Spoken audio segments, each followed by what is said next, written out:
Welcome to Truth Uncompromised. I am your host, Rhonda. Join us every Thursday at 7 p.m. Eastern Time. Truth is peace. Truth is justice and freedom to love, live, and be.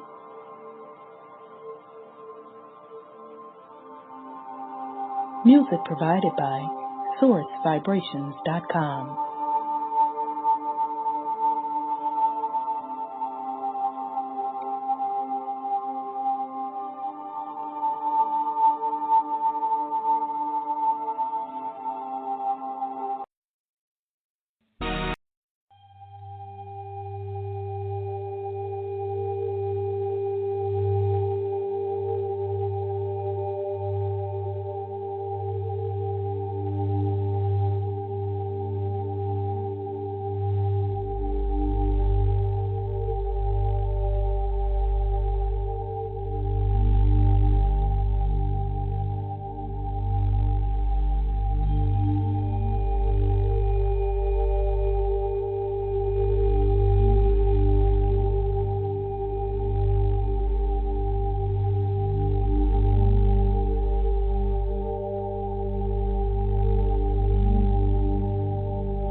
I am love. I am peace. I am free. I have abundance. I have everything within me. For I was, for I am, for I always be. We are love. We are peace. We are free. We have abundance. We have everything within us. For we are, for we will always be. For Mother Earth is love. For Mother Earth has peace. For Mother Earth is free. For Mother Earth has abundance. For Mother Earth has everything within her. For she was, for she is, for she will always be. And so it is spoken. So it has been written, and it is done.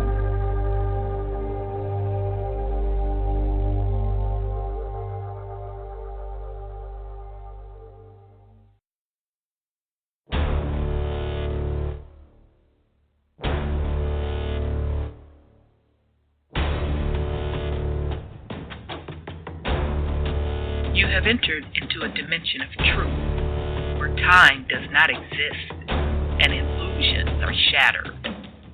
The journey of truth is intense. The journey of truth will set you free. Consider this a warning as you enter the dimension of truth uncompromised.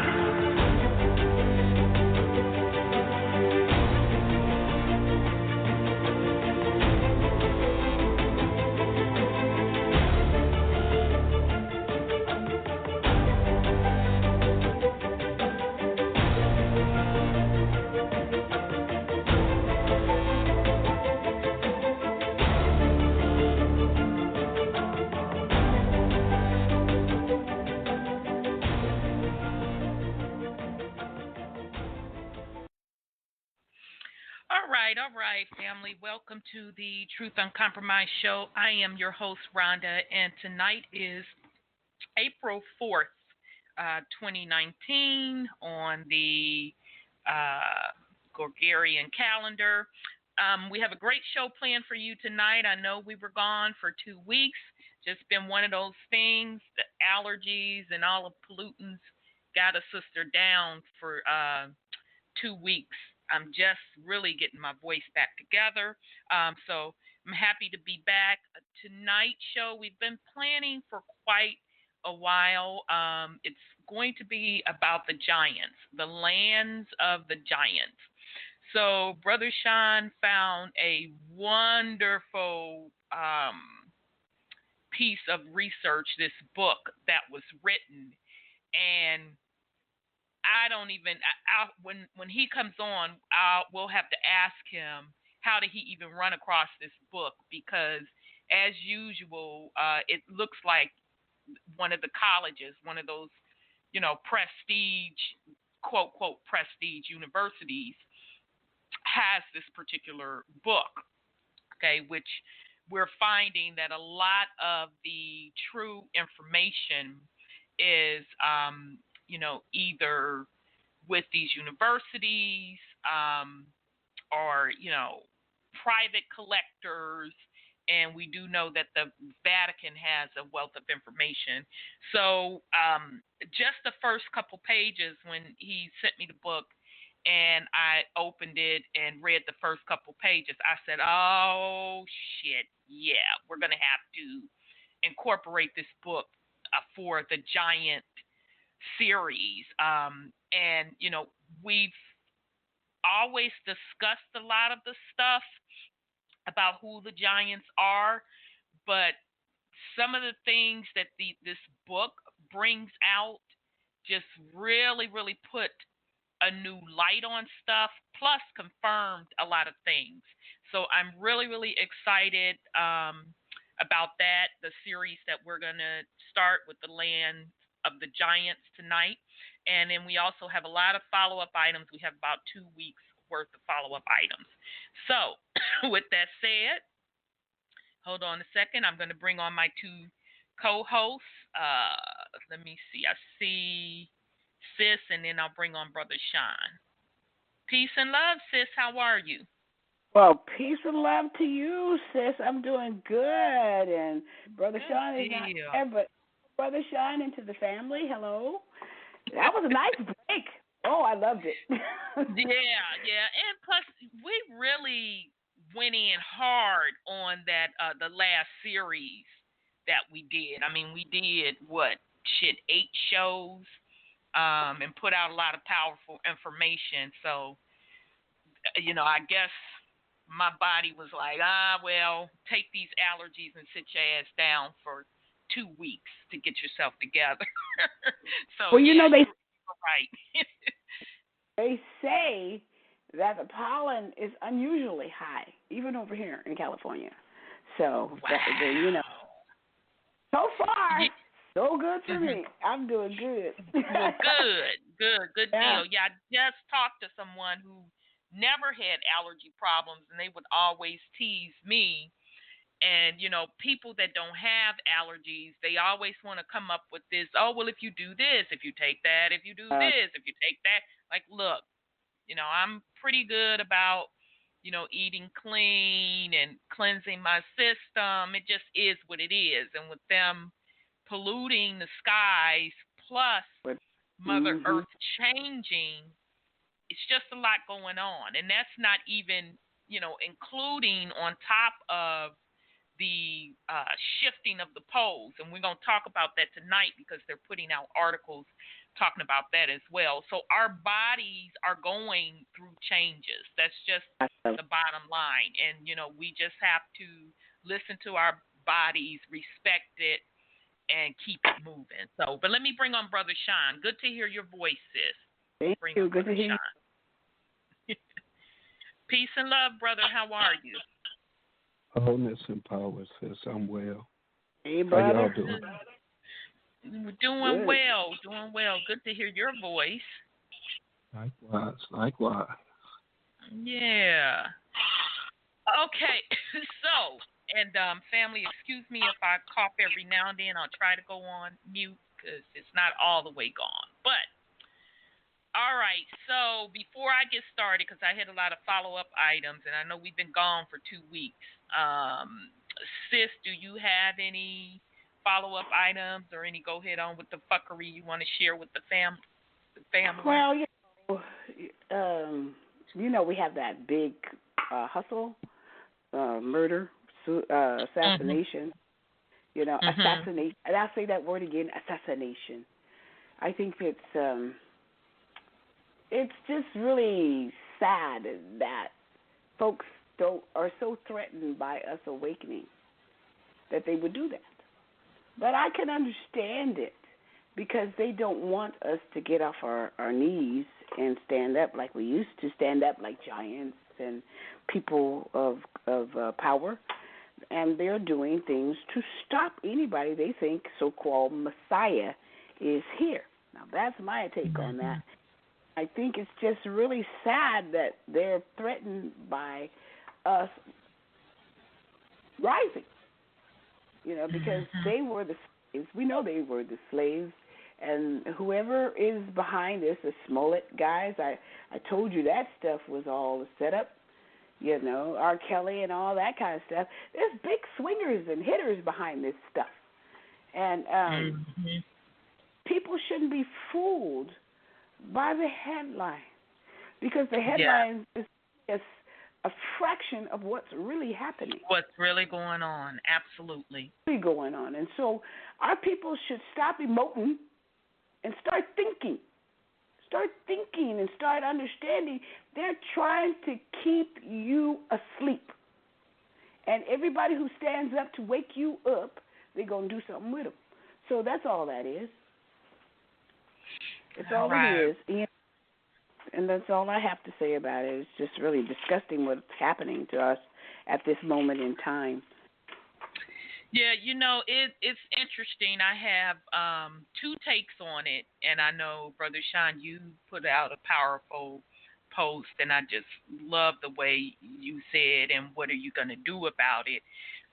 But, my two takes on it are, the first take is it very well could have been some type of setup where, it was an inside job where his boy did that to him. He got a payoff, whatever the case may be, et cetera, et cetera.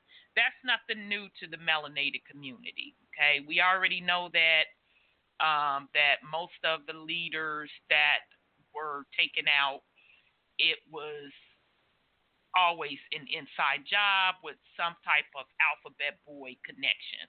So that's the same script. Now I'm going to go to the other side. This is the side that goes over a lot of people's head. Now, I don't know if this side is true. I really don't know if it's true. All I can do and all I can tell you is that anytime any of these events come out, I start looking at it from a numerology perspective, and just wait a couple days, because somebody else going to go out there and analyze the hell out of it and, put some truth out there. So now the first red flag to me with the brother, which, by the way, I don't know much about that brother. All I know is from the technical side of the house that he was getting into a lot of business, he was in a lot of business deals on the tech side. So he was a very intelligent brother. Okay, so I do have to give him that. I knew nothing about his music.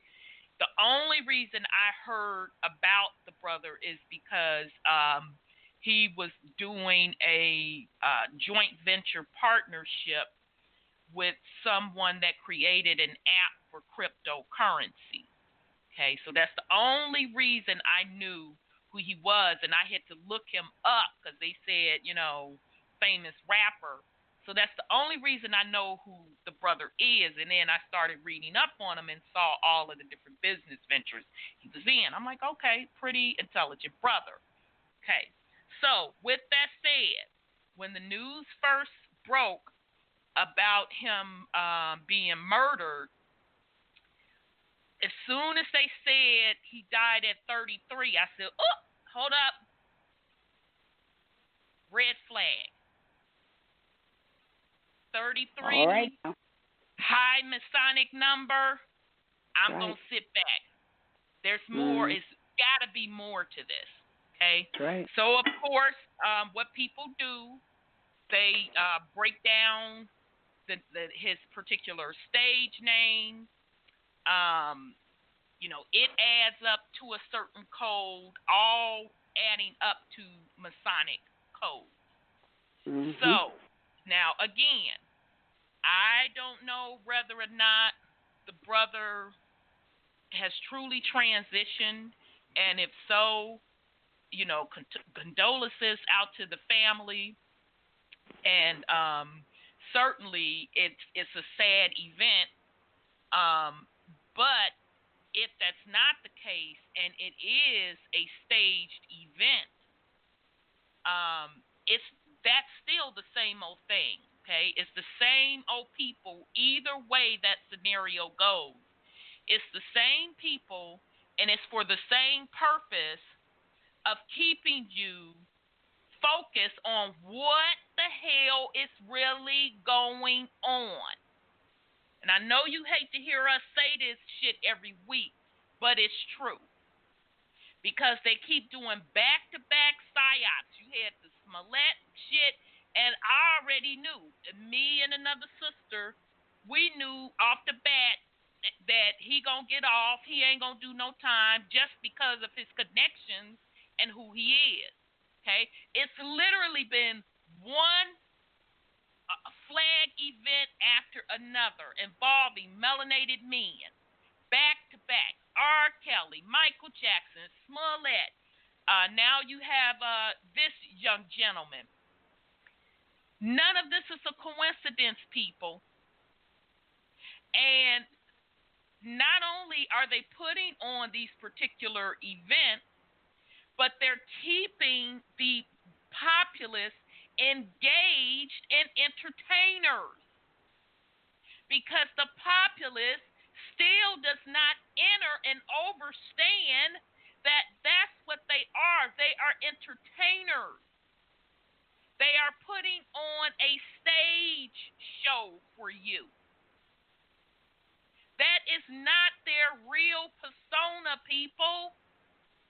They are playing a role. So meaning they can exit out of that role either whenever they want to exit out of that role or they're told to exit out of that role. Do some research. Now, again, I do not know if that is the case with this particular brother. I don't know that. Time will tell and enough evidence will come out. But either way, it is still an event, whether or not he was murdered, executed, or if it's a stage event of faking of the death. They did the shit with Tupac. They did it with Biggie. They used the same formula. The shit don't change. And people are not making the connection because they are living life through entertainers. And it's dangerous. It's very dangerous. The focus should be on you individually, you, your household, cleaning around your doorstep, going within. That's what's important. What they come on that television to tell you, it really don't mean shit. It means nothing. Me personally, I would believe none of what they said until it's thoroughly verified. So that's just my 2 cents on it. I step down. Brother Sean, if you have something you want to put on it or any go ahead on with the fuckery for the week. Go ahead, brother. Now I'm going to take it to 2 entirely different perspectives. For one, everybody forget who his woman is. Come on, talk about it now, brother. Break it on down. We already know Wayne is sold his soul. Well. Wait a minute now, brother. Tell us who she is. Yeah, because you know us older folks. Yeah, we don't know that stuff. You don't be motherfucking knowing exactly. Lauren London. She's Lil Wayne's baby mama. She one of Lil Wayne's baby's mama. She's an actress. And an actress, exactly. Oh. So, I mean, she ain't been doing much of nothing but being his wife. I mean. Right. Or handler. Say, yeah, his handler. She may be his blood sacrifice. I mean, people should wait and see if her career blow up again. But you know who he's supposedly related to, right? Yeah, I mean, they all in that bloodline. We'll do a little research there, find out majority of them that are big time, just like presidents and politicians are all related. They're all in that clique. Mm-hmm. But another perspective is, okay, he allegedly called dude a snitch, told him to get away from there. Mm-hmm. And dude came back and clapped back on him. He was supposed to be having a meeting with the police chief and the mayor. Right. The next day about stopping gang violence. Right. Now, how the streets gonna eat if you talking to the man?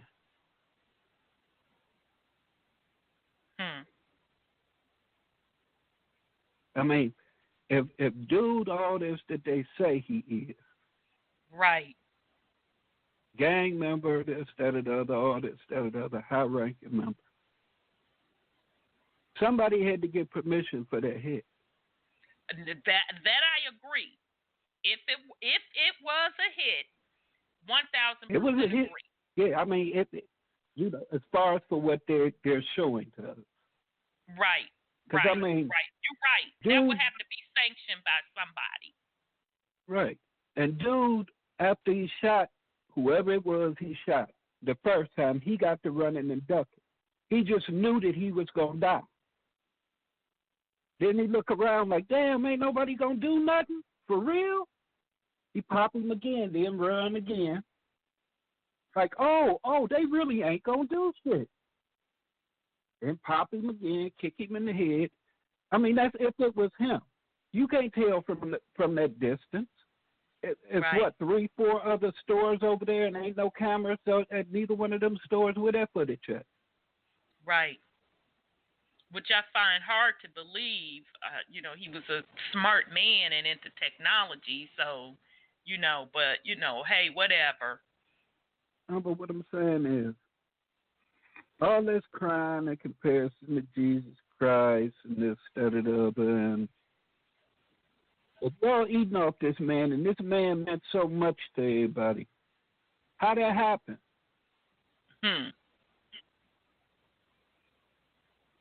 He's supposed to be getting Secret Service type protection. Secret Service, they cover up the Donald. They gonna lay on him. They gonna put their bodies in the way. They gonna jump in front of him, right? Right. They gonna take the bullet. But these motherfuckers claim to be ride or die and this, that, or the other, and all you bitch niggas ran.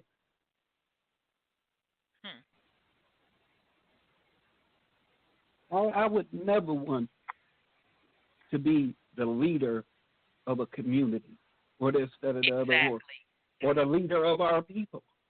Because you motherfuckers will watch me fucking die and then sit up and cry about it and make signs and talk a bunch of shit, but ain't going to do a goddamn thing, just like ain't nobody done shit about nobody else that's been killed. Yep. But how many people done died since this brother done got killed? Yep. Probably nobody. Nothing else in the whole world matters. They don't give a fuck about the UFOs. They don't give a fuck about what's happening in nature. Nipsey Hussle was killed. And majority of them think that it's because of a Dr. Sebi documentary. Yeah, Dr. Sebi information out there. Anybody can look up the transcripts from his goddamn trial. Yeah, that didn't make no sense to me. Agreed. But also, the thing is, Dr. Sebi won his case on technicalities. He didn't actually prove shit. Okay, they say that he proved he cured AIDS, this, that, and the other. Back then, he cured, 17 people? But you ain't cleared a motherfucker since.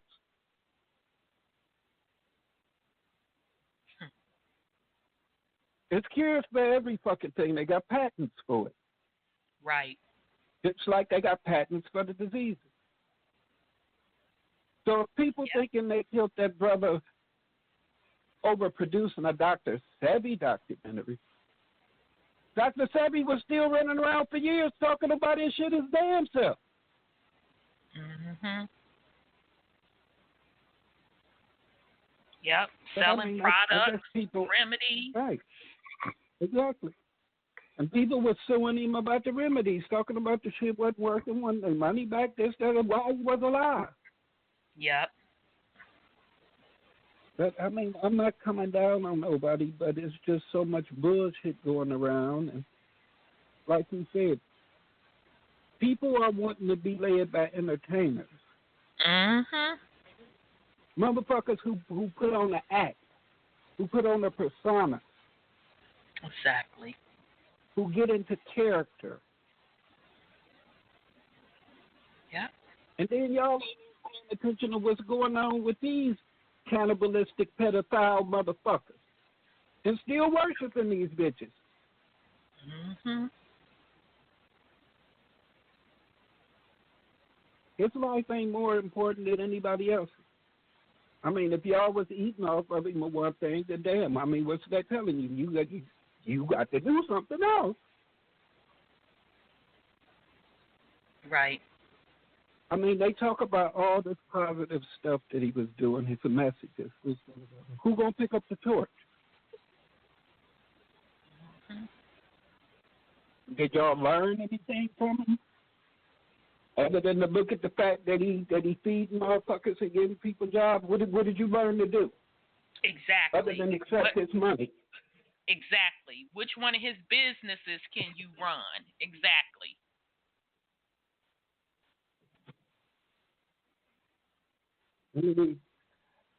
I digress. All right then. So that's that family. It is what it is, and they're gonna keep running the same script as long as everybody is looking at everything else but self. So, all right. So speaking of the corporation, now here go the bullshit, y'all. I can't make this shit up. I'm minding my business.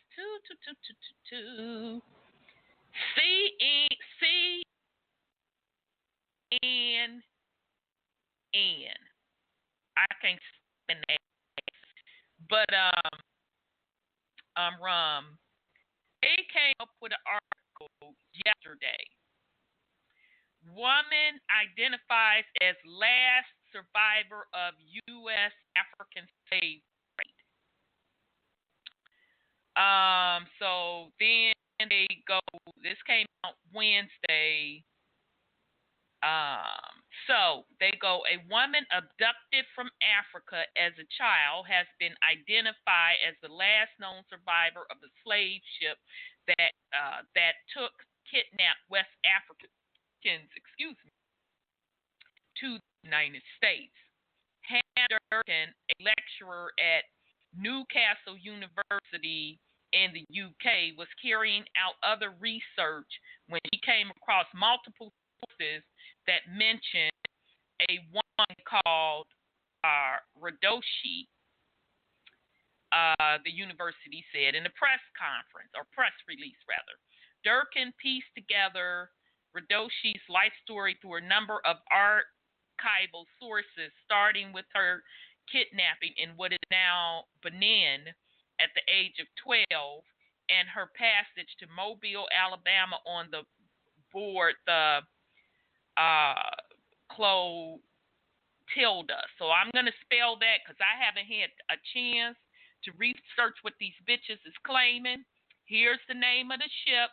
So those researchers, we should be able to find a manifest, right? It's CLO, C as in cat, L as in Larry, O, T as in Tom, I, L as in Larry, D, A. CLOTILDA. LDA. That's the name of the ship. The last slave ship to arrive in the U.S. in 1860, carrying 116 people. Okay, so I'm going to try to go look for this raglass ship. Okay, but just out there, I'm still waiting on a response back on the list of African slave trade ships. I requested the manifest from National Archives. Okay, I'm still personally waiting. But I'm gonna go look for this ship. So anyway, she and her husband, known as William or Billy, were bought by Washington Smith. Now, based on all the research we just did with the black nobility in the Americas, we know where those names came from, right? So this particular person that they was allegedly and supposedly bought by got two fucking surnames. Okay, and Washington really is indigenous to the Americas.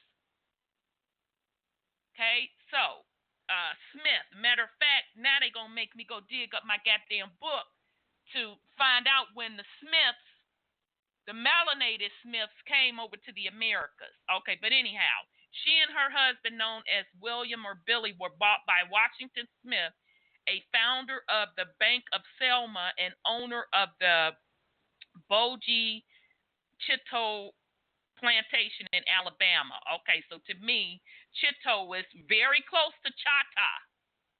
The Chatas are also in Alabama, where she was enslaved and renamed Sally Smith, working in the house in the field for almost 5 years. All right. So after emancipation in 1865, she continued to live on the Smith plantation and came into contact with early civil rights activists such as Amelia Robinson. Her life was documented by Robinson as well as other activists and historians, and Durkin drew on their work. Radoshi died in Alabama in 1937, 2 years after Aloli Casola or Cujo Lewis, who was previously thought to have been, the last survivors of the U.S. slave trade. I just can't with this bullshit, because I can understand Casolo and the Cujo Lewis. At least they have African origin names, okay? But this other bullshit they talking about. I'm sorry. Go ahead, sis. So they're trying to tell us that she was the last one that spawned all 400 million of us or something, whatever the numbers are for us now. Are they trying to tell us that all the ones that actually came over are all dead and all of us are a prodigy of them? Is that what they're trying to say? According to them, she was the last survivor. That is so crazy. She transitioned in 1937. So in other words, they said it was the last slave ship. Shit. That's what they said. Now they clean it. It was the last slave ship to arrive in the U.S. in 1860, and it was carrying 116 people. 116? Yep. Well, that's even worse. Oh my God. The numbers that's a low number if you think about it. Very low, considering how many there are of us. So what they're trying to do is clean up their lie that all of us was from Africa and we're descendants of Africans. That's what they're doing. Exactly, because the only reason, let me finish this funky ass article. Durkin, who published her research in the journal Slavery and Abolition, emphasizes its importance in making us think about what transatlantic slavery was like for an individual woman. The discovery is so important because it gives meaningful voice to a female survivor of the transatlantic slave trade for the first time, Durkin told CNN via email. Several details provide a sense of what Radoshi was like, including efforts to keep her West African beliefs alive and other forms of resistance, such as owning her own. such as owning her own land in the U.S., according to the press release. Okay, but if you came from Africa, wouldn't you be wanting to get back over to your homeland? Why would it be so important for you to own land in the U.S.? Get the fuck out of here, CNN. But anyway, and the research could help descendants of slaves identify their origins. Descendants of Clotilda survivors are the only descendants of slavery survivors in the U.S. who can trace their ancestry back to a specific region in West Africa, said Durkin. So I'm really hoping this will enable more descendants of the transatlantic slave trade survivors to trace their ancestry. Oh, okay then. We hoping they trace their motherfucking ancestry too. Because it ain't going to trace back to no Africa. That is not going to trace back to. That's the latest excuse for trying to clean up the fact that we all didn't come from there. Our DNA shows that. So, oh my goodness, that is so pathetic. I mean, all you have to do is retrace your ancestry. I'm sorry, go ahead, Brother Sean. What's pathetic is Tartaria. Every fucking body now is Tartarian. Oh. You're nothing else that you think that you were. You're Tartarian. The Moors were Tartarians. I mean, these people are even starting to give credence to the Moors. Mm-hmm. You got more and more. You got more and more of these Europeans talking about the Moors, saying that they were Tartarians too, and all this kumbaya shit and how they all lived there together harmoniously, and this, that, and the other. But then they still in the same breath say how they conquered other places, this, that, and the other with their kumbayaism. I mean, no matter what conquering people you go back to, they all try and make everybody in their image. Absolutely. Rome wanted to make everybody Roman citizens. That's right. So I guess the Tartarians made everybody Tartarian citizens. Right. No, we were, if anything, everybody was Tartarian slaves. How about that? Right. Right. And the only reason that Tartarian movement is shouting out the Moors because the Moors got in their motherfucking asses about their historical facts. And like I said, there was only one particular Caucasian gentleman who out the gate said that the Moor Empire was ruling and this, that, and the third. But all of the rest of them leading Tartarians did not. And so the Moors started coming in their comment section on YouTube, lighting their motherfucking asses up. So that's the only reason they're switching it back up. Okay, but again, I'm sorry, go ahead, Brother Sean. But they're still trying to claim to be indigenous or aboriginal people. Agreed. But I really don't get that because they'll sit up and admit with an aboriginal that there was Aboriginal Australia or that there was Aboriginal people other places. Nowhere in their history is it written or them associated with the word indigenous, aboriginal, autochthonous, or any such thing. Right. They've always been a foreign invading species. Right. Right. Okay. Indeed. Indeed. Okay, so I just wanted to share that with you, family, to once again just, bring it to you to pay attention. Because now that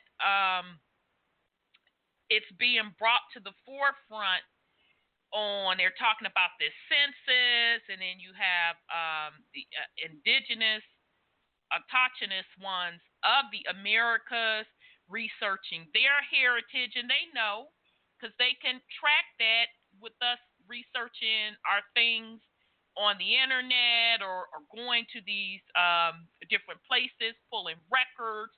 So they know that although it may be a small percentage that's waking up, it's enough to scare them to go full force once again on this out of Africa theory. Okay, so what you're going to see now. This is just my humble opinion.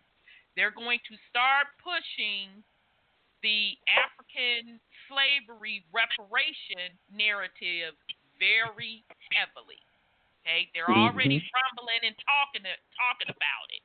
Okay, they really finna ramp that motherfucking shit up.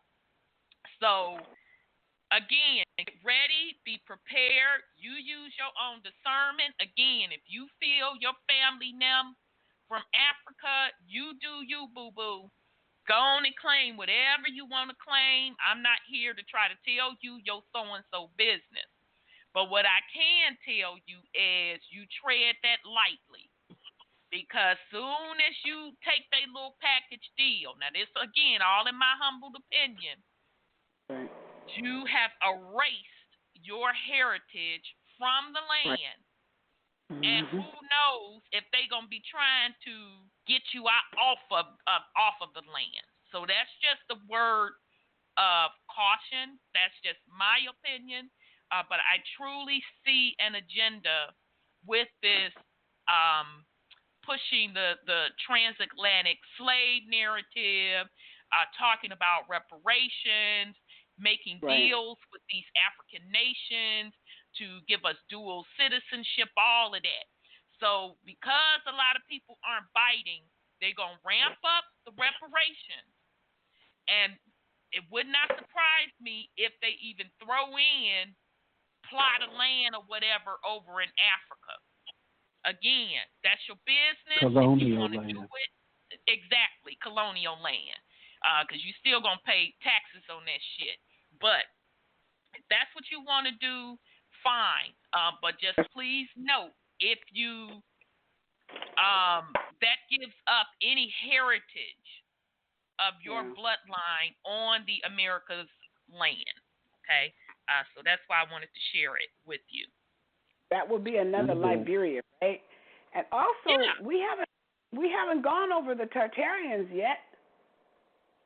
I decided not to because we pretty much, as we were going through the Black Nobility series, we debunked that, and other brothers and sisters have come out and busted their ass. And one brother in particular, I think it's a seer.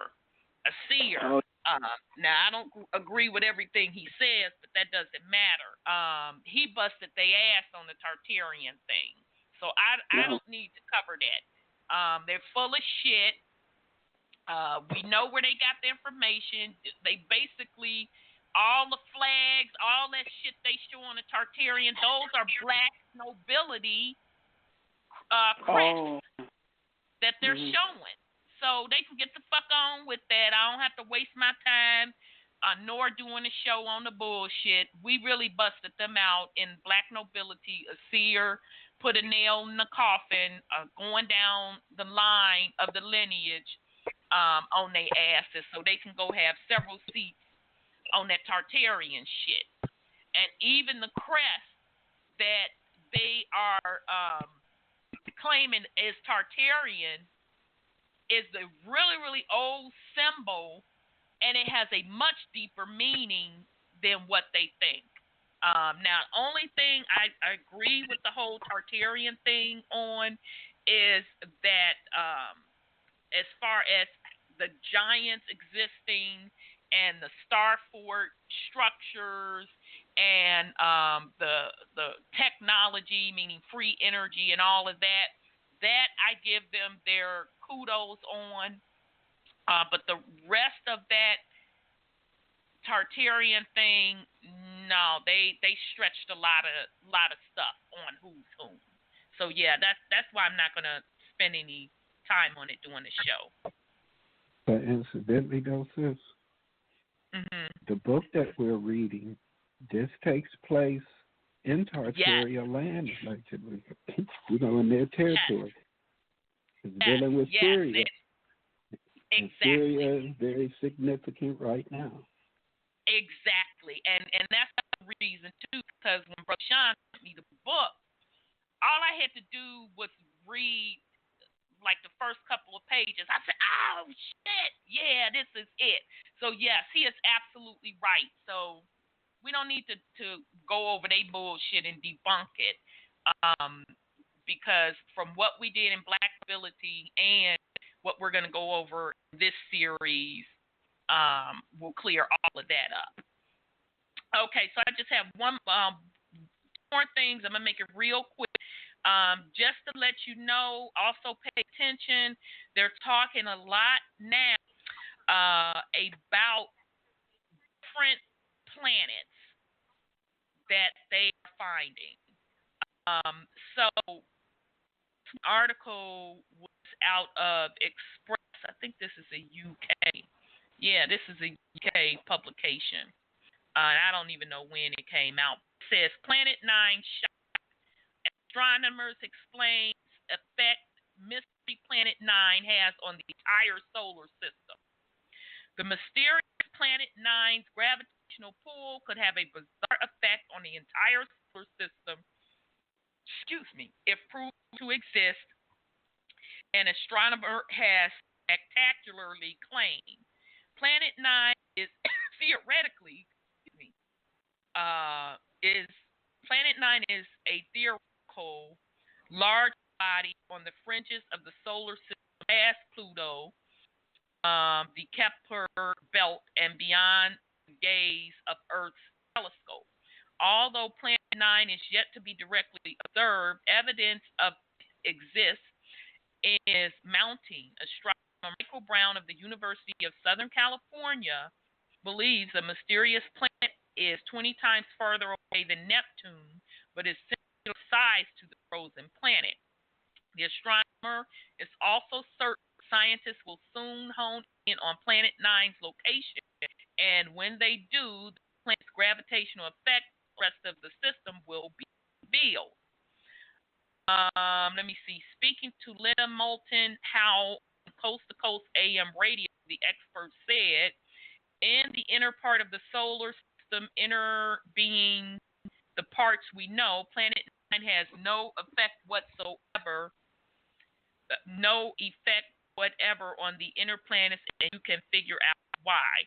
It is actually 7 times the mass of Earth, and it is 500 times away from the sun, and Earth is, Jupiter, on the other hand, is 300 times the mass of Earth and is only 5 times further from the sun than the Earth is. So Jupiter has a tremendous effect on the solar system, and nobody sits around and worry about Jupiter suddenly going to come to us. Let me see what else I'll read. Okay. All right, so I'm not going to read the rest of it because they're going on about different ones, their opinion on Planet 9. But this article is out of a publication, Express. It's a UK publication, and it came out on March 22nd, and it's Planet 9 Shot. Astronomers explain effect mystery Planet 9 has on the entire solar system.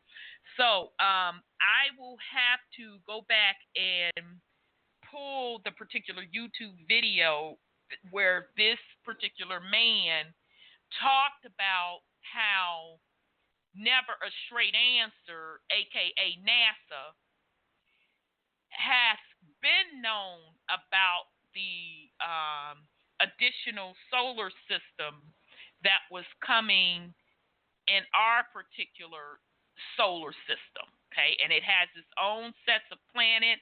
I think that the guy said 9 planets, and its own sets of moons, okay?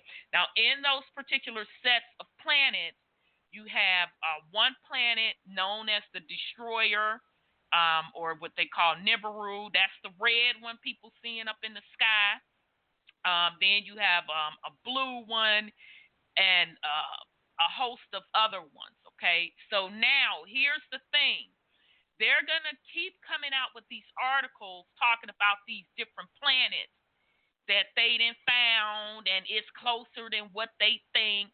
Now it's right behind motherfucking Pluto. Okay? They have no choice but to start to slowly release this because the YouTubers are catching the shit on film. And they catching the shit with the Alphabet Boys' own motherfucking equipment. They're literally catching it off of the weather cameras across the world. Literally, you see a red planet floating across the sky, blue planet or energy centers floating across the sky. Okay, now Rap the News, he's a brother that has his own YouTube channel. Now, he is on the religious side, but he tracks the sky pretty closely. And he's been talking about the destroyer planet, and he calls it Planet Hell because it has a hot side and a cold side for quite some time now. And he's even shown different videos of the particular planet. Some he's caught himself, others he's got from other people where they caught it on camera. So I'm saying all this to say, just continue to pay attention to those scientific journals. They're putting it in there, but of course they're not going to give you total disclosure. Okay, so now as they're talking about, who's being locked up from a melanated perspective, who motherfucking allegedly did something to whom on what day, in the meantime, the entire planet's motherfucking solar system is changing. Right. The magnetic poles are literally fucking flipping. You can walk outside and you can see the sun rises in a different motherfucking location and it sets in a fucking different location. Right. And these are the things people are not paying attention to. You got plasma shooting across the fucking sky, lighting the sky up purple. It could be beautiful purple one day. Beautiful red one day, beautiful pink one day. Shit, I saw purple and pink together last week. And these are the things people are not paying attention to. The things they tell you to focus on should be the least on your fucking list. You're supposed to be paying attention what's happening in nature.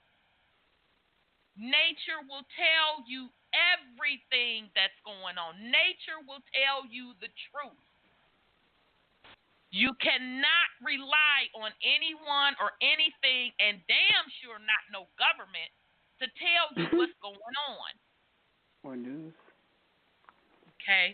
All right, so I did want to share that with the family. The other thing, if I can find the article, I probably cannot find it. Of course, I can't.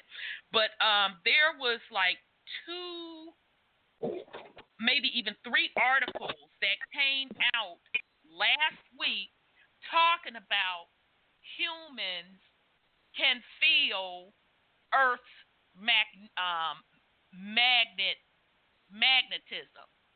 Humans can feel the poles shifting. They can feel it impacting them. Not one article, at least 2 articles came out, and I think I've seen 3 articles that came out. Okay? But now I don't see them motherfuckers talking about this on local news, TMZ and them motherfucking stinking ass, any of the national news channels. I don't hear them talking about no pole shift. I don't hear them talking about that. Or about that electricity or plasma, because they definitely ain't going to say plasma. lighting across the sky. They don't talk about that. They brush that over and give you some bullshit-ass excuse, like when the sky was lit up in New York.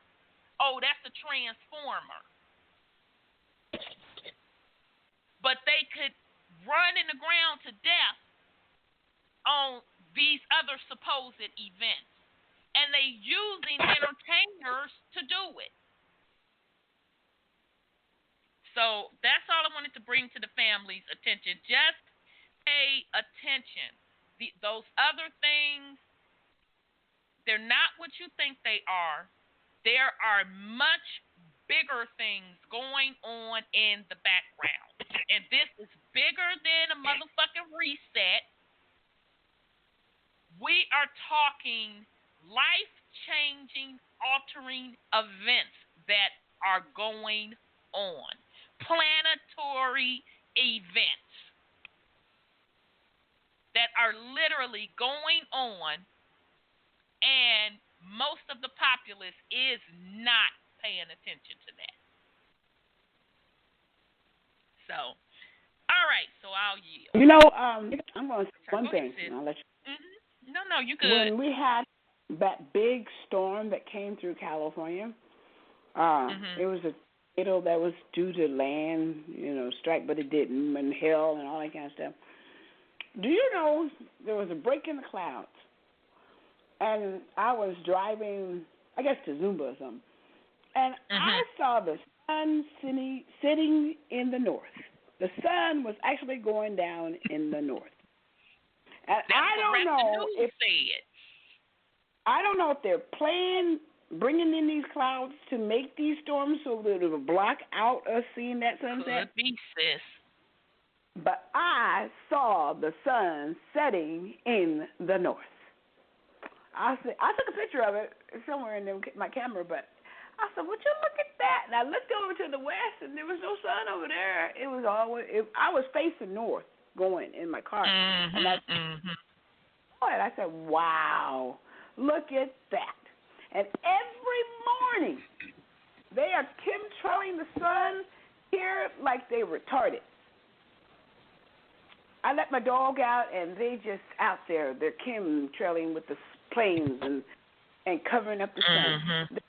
They are keeping people stupid. And that's all I have. And the thing of it is, Rap the News, he has a video where something was rising in the motherfucking west in the morning. Ooh. It looked like sun rays. They were blocking it out. But something was rising in the west in the morning. People better pay attention. These are the things. Yeah, people better pay attention. These are the things that are being not discussed. They only put it in the scientific journals. They ain't going to put what I just said about stuff rising in the west. But all of these different planetary discoveries, and the pole is shifting. It's no longer over the Arctic area, and they even said that where the northern lights were supposed to be able to be seen in Michigan and Detroit, but they wind up not being seen, and I'm guessing that they probably chemtrailed it out. Okay, so that plasma energy is getting stronger, and it's going to be stronger and stronger and stronger. So we will do a show on the plasma, but I do encourage the family to go out there, YouTube land, and start looking at videos regarding plasma events to get yourself more in tune to what is going on. Because all of that, now a lot of those channels, because, they're not in tune, they're going to talk doom and gloom. Okay? But if you know what you know, it's cleanup time. Okay, so I am pre-warning you. Now, you do have a few that know what time it is, and they'll say as such. So I'm just giving you a forewarning. But their information and their research on the plasma event, they have been on point.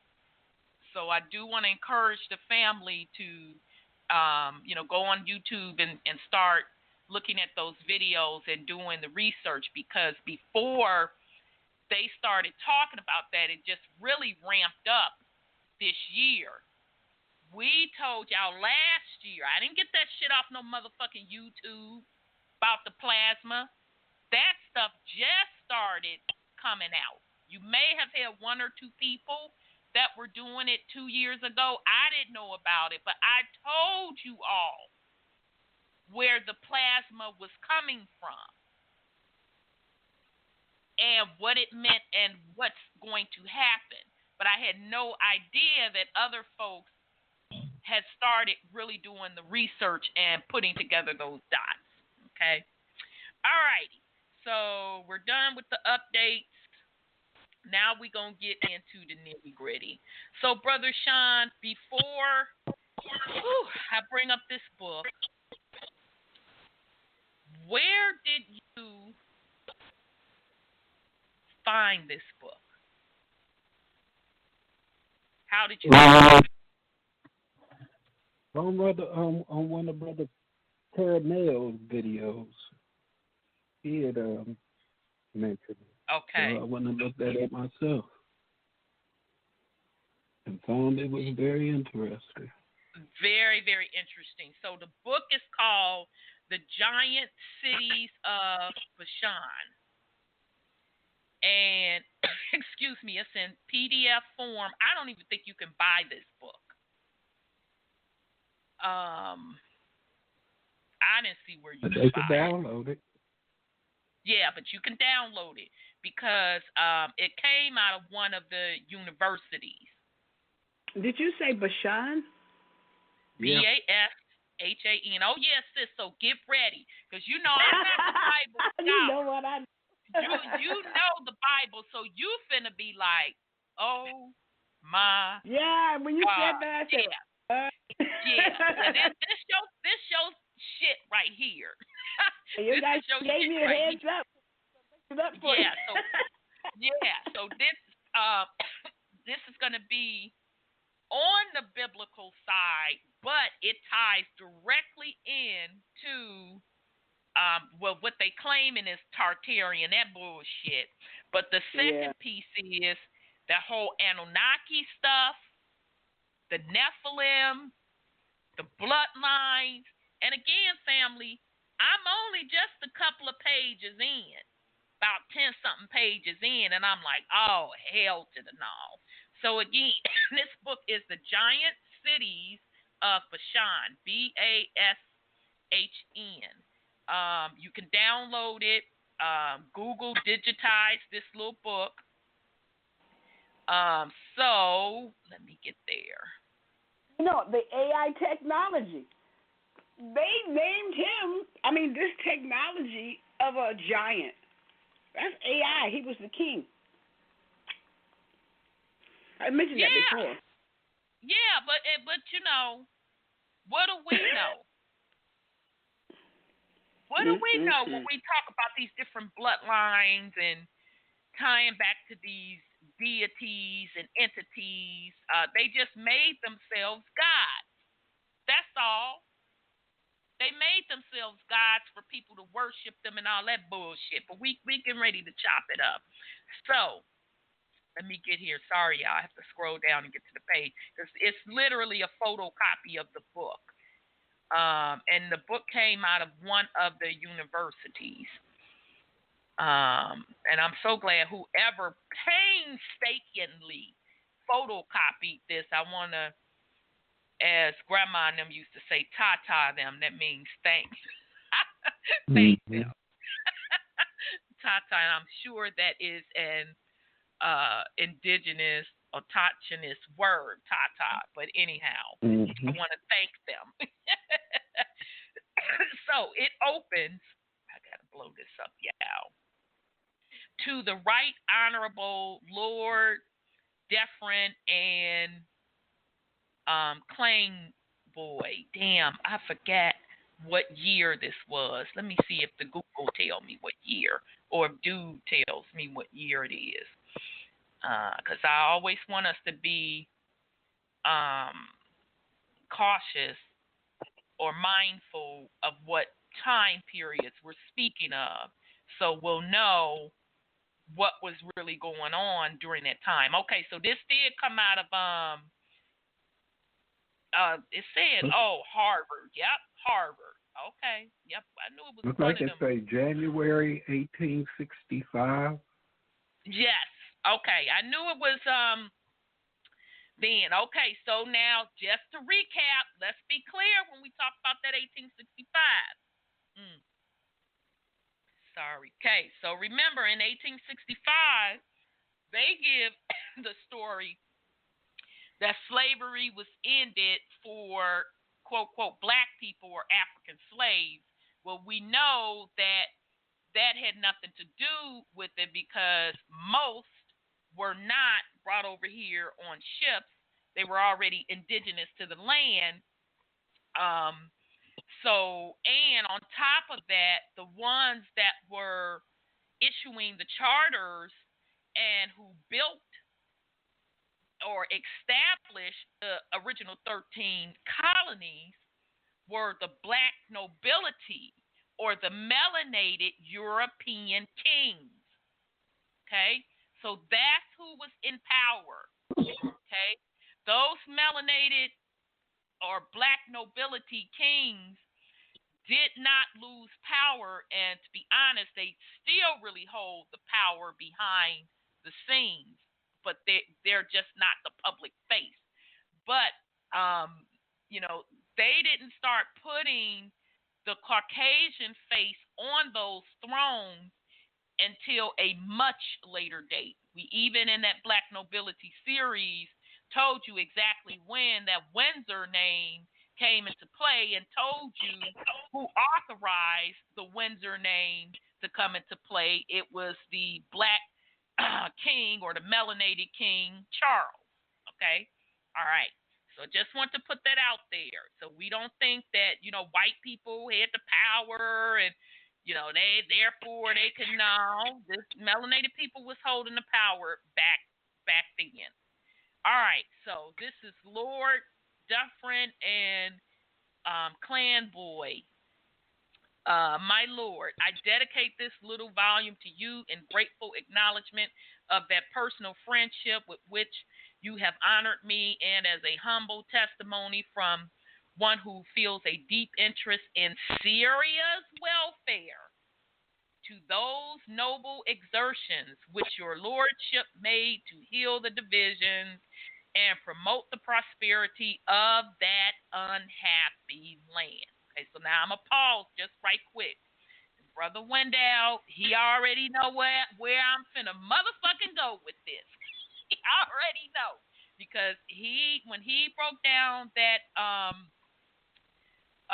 book of Enki, the lost book of Enki, and talked about the territories that the Anunnaki settled in, it was that whole Syria territory. So, of course, and like I told y'all, family, out the gate, all I had to do was read the first couple of pages. I'm like, oh, shit, this is on. Okay, so here we go. I have a good reason to know that the wise counsels you gave and the enlightened policy you advocated while British commissioner in Syria, now that tripped me out too. Because remember, this is 1865. Black nobility kings, plural, all of that empire of Europe and Asia was melanated. Okay? So this British commissioner in Syria secured the esteem and confidence of all parties. And I feel assured that had the policy which you inaugurated with such success in the Lebanon been extended in the manner you propose to the whole of Syria, the dawn of a bright future would air, this has begun to illuminate its bloodstained plains and mountains. I have not said much in these pages of that war between rival sects, which recently desolated some of the fairest provinces of Lebanon, nor of those massacres which must leave the brand of everlasting infamy alike on those who planned, fostered, and perpetuated them. I should perhaps have said more had I not expected that they would have found an abler historian in our mutual friend, Mr. Cyril Graham. In the absence of fuller details, I am happy to be able to insert in an appendix one or two deeply interesting papers from the Reverend Smiley Robson, who, as you know, passed through the fearful 3-day carnage in Damascus. I confess that I feel considerable hesitation in placing these sketches of Bible lands and Bible stories before one in every way so competent as your lordship to detect their many imperfections. You will perceive that they are fragmentary. I do not attempt a description of all Palestine or of all Syria. Excuse me. I omit many of the most noted places and some of the most celebrated shrines. I do so not because I think their minds of interest and instructions have been exhausted. Far from it. I believe there is still much, very much to be done for the illustration of the history and the language of the Bible by the thoughtful and observant traveler. Bible stories are grafted upon local scenes, and as is always the case in real history, these scenes have molded and regulated to a greater or less extent the course of events. Consequently, the more full and graphic the description of the scene, the more vivid and lifelike will the stories become. The imagery of scriptures, too, is eminently Eastern. It is a reflection of the country. The parables, metaphors, and illustrations of the sacred writers were borrowed from the objects that met their eyes with which the first readers were familiar. Until we become equally familiar with those objects, much of the force and beauty of God's word must be lost. The topography of Palestine can never be detailed with too great minuteness.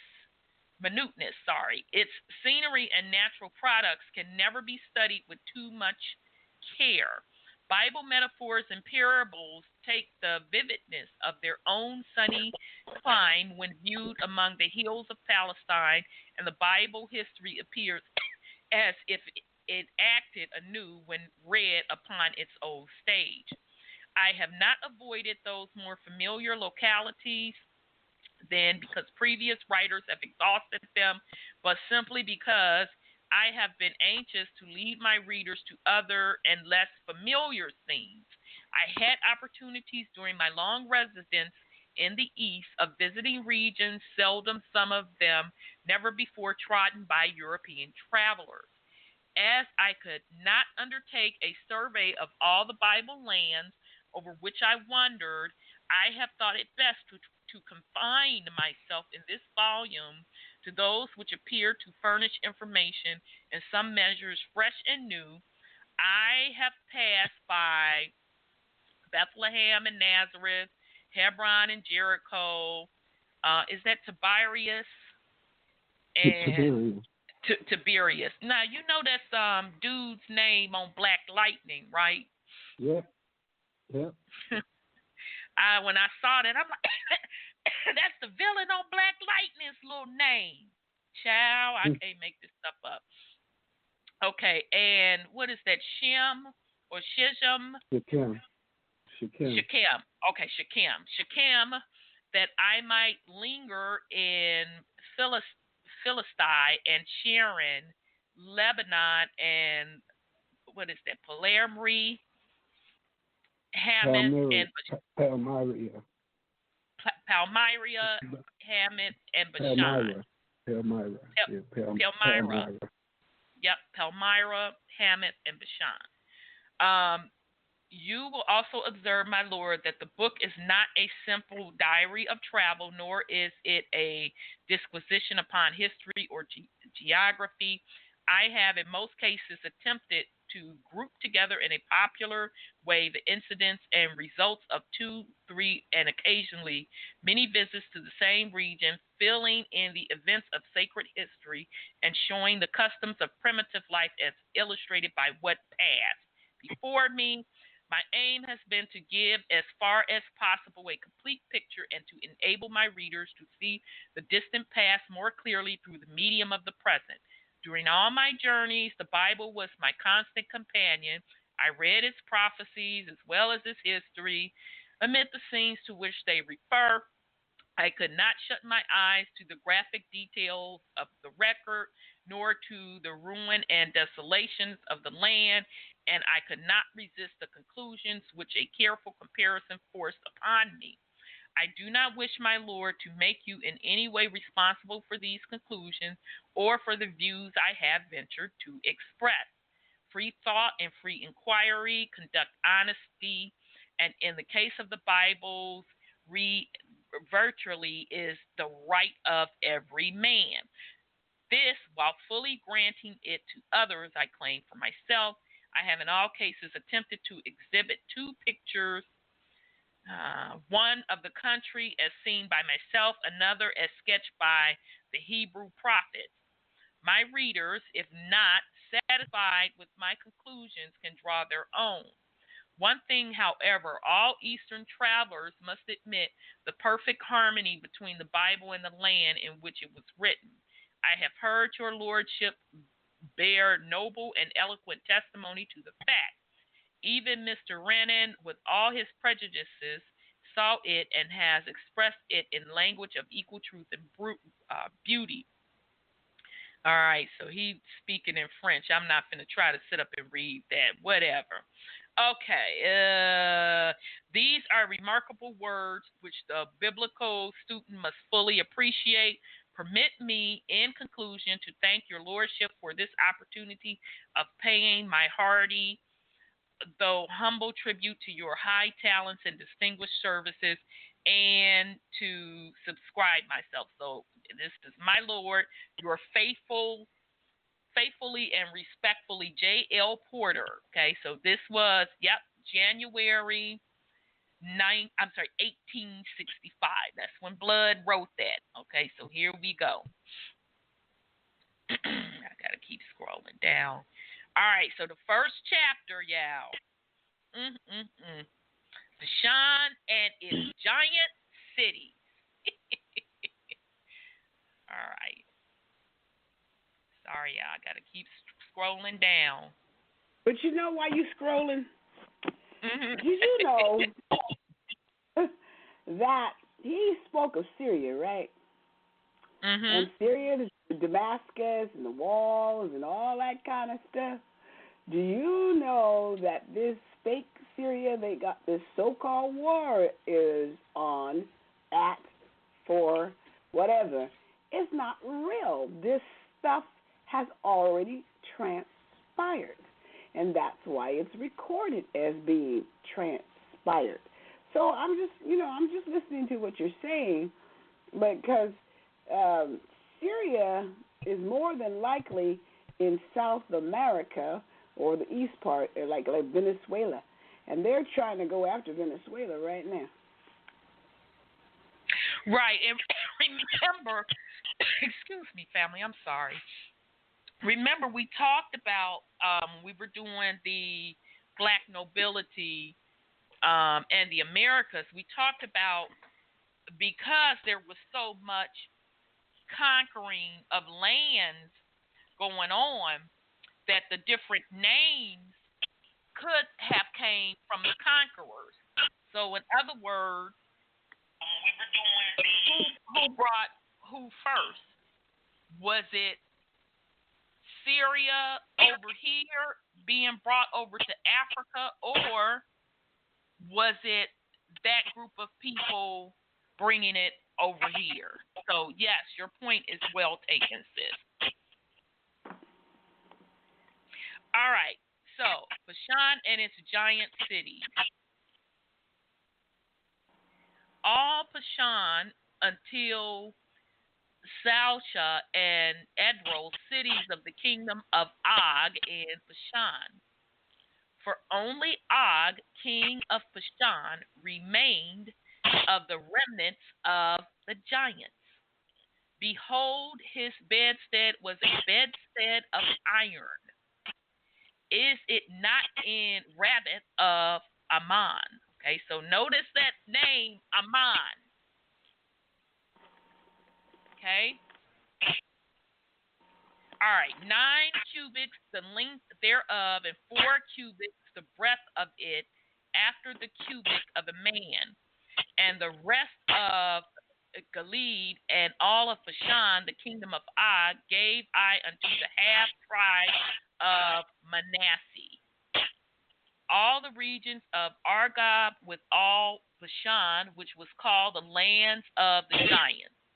All right, so sister, you have me on speaker, or I'm not sure. I'm getting a lot of feedback from somewhere. It's not coming from me. I'm not making any noise. There's nothing on. There we go. There it goes. Buddy, yeah. Okay. All right, so hopefully it'll stop. Okay, if not, I'll have to switch. Okay, so family, that passage came from Deuteronomy. What is that? 3, 10, chapters 10 through 13. All right, so I'm not really a Bible person like that, so I must admit, I was kind of shocked that they were breaking down these specific regions with the lands of the giants, and then I also paid attention to some of the names, specifically that Amen makes me think of Amen, named after one of the Egyptian deities. Okay. All right. So here we go. Historical notices. Bashan is the land of, I'm sorry. Go ahead, sis. Go ahead. So in Cusco, in South America, that place has the Temple of David, and David took it from the giants, and it is humongous. And when you were naming the breadth and their depths and all that kind of stuff, that's that place down there. Okay. So when Harry Butler was doing his work, yeah, it's down there. No, none of the Syria over there that they're dealing with has those type of edifices that are so big that humans could not have moved them. Now, I do give you that regarding a lot of the structures. You know what? We know that the pyramids that they're talking about in Giza and all of that are a lot younger than what they claim, because the structures over in the Americas are older. So we do know that. But now, as far as Syria, Lebanon, Saudi Arabia, that whole little area, we can clearly see just with our eyes that some type of catastrophe happened over there. Okay? So to me, that goes back to the ancient wars of different deities. Okay? So I'm going to keep reading, because he's finna come out the gate swinging, talking about this stuff. All right. So, all right. Bashan is the land of the sacred romance. From the remotest historic period down to our own day, there has ever been something of mystery and of strange, wild interest connected with that old kingdom. In the memorable raid of the Arab chief of Mesopotamia, there's always some motherfucking drama when you mention Mesopotamia. Always. Okay, but I'm going to keep going. Arab chief of the Mesopotamia into eastern and central Palestine. We read that the Rephaim in Astroscarnium bore the first brunt of the onset. Okay, the Rephaim, that is the giants, for such is the meaning of the name. Men of stature, besides whom the Jewish spies said long afterwards that they were as grasshoppers. And so he's quoting Numbers, what's that? 13:33. Oh, that's an interesting number to put that passage in. But anyhow, okay. Now, I can tell you from on the other side of the house, looking at those ancient scripts, when you start to look at these fallen angel names, you will see them with that AIM. A lot of those particular quote quote fallen angels have that suffix of that AIM in their name. So I found it interesting that Rephaim, and this is what he's saying, that the Bible in Numbers calls the giants. Okay. All right, y'all, here we go. These were the Aboriginal. Now, this 18 65. Just want to point that out. Just want to point that out. This 1865 he's using, these were the Aboriginal inhabitants of Bashan and probably of the greater part of Canaan. Most of them died out or were exterminated at a very early period, but a few remarkable specimens of the race, such as Goliath. Okay, so are we getting it? Goliath was a race, according to this author, and Sapai and Lami. Okay, and so he's getting that out of First Chronicles. Damn, you say First Chronicles.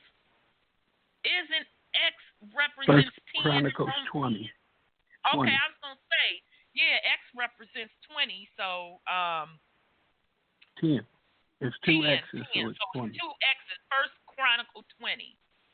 Okay, I was hoping he was gonna throw chapters up in there, but anyway, were the terror of the Israelites and the champions of their foes as late as the time of David, and strange to say, traditionally, memorials of these primeval giants exist even now in almost every section of Palestine in the form of graves of enormous dimensions, as the grave of Abel near Damascus, 30 feet long, that of Seth in Anti-Lebanon, about the same size.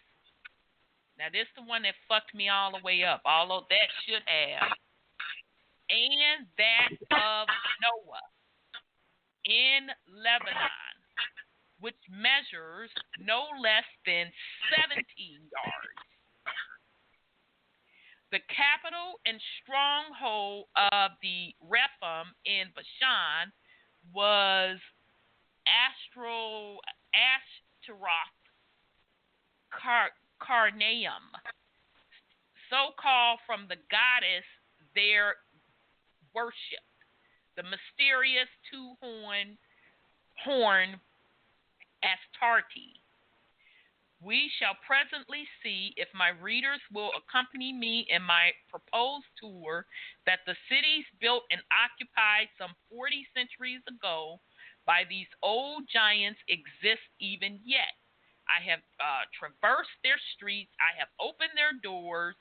of their houses. I have slept peacefully in their long deserted halls.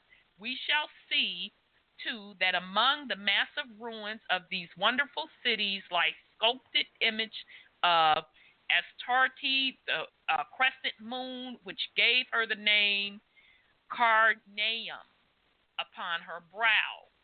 Of one of these mutilated statues, I took a sketch of the city of Conquest, and in the same place I brought from a shepherd an old coin with the full figure of a goddess stamped upon it.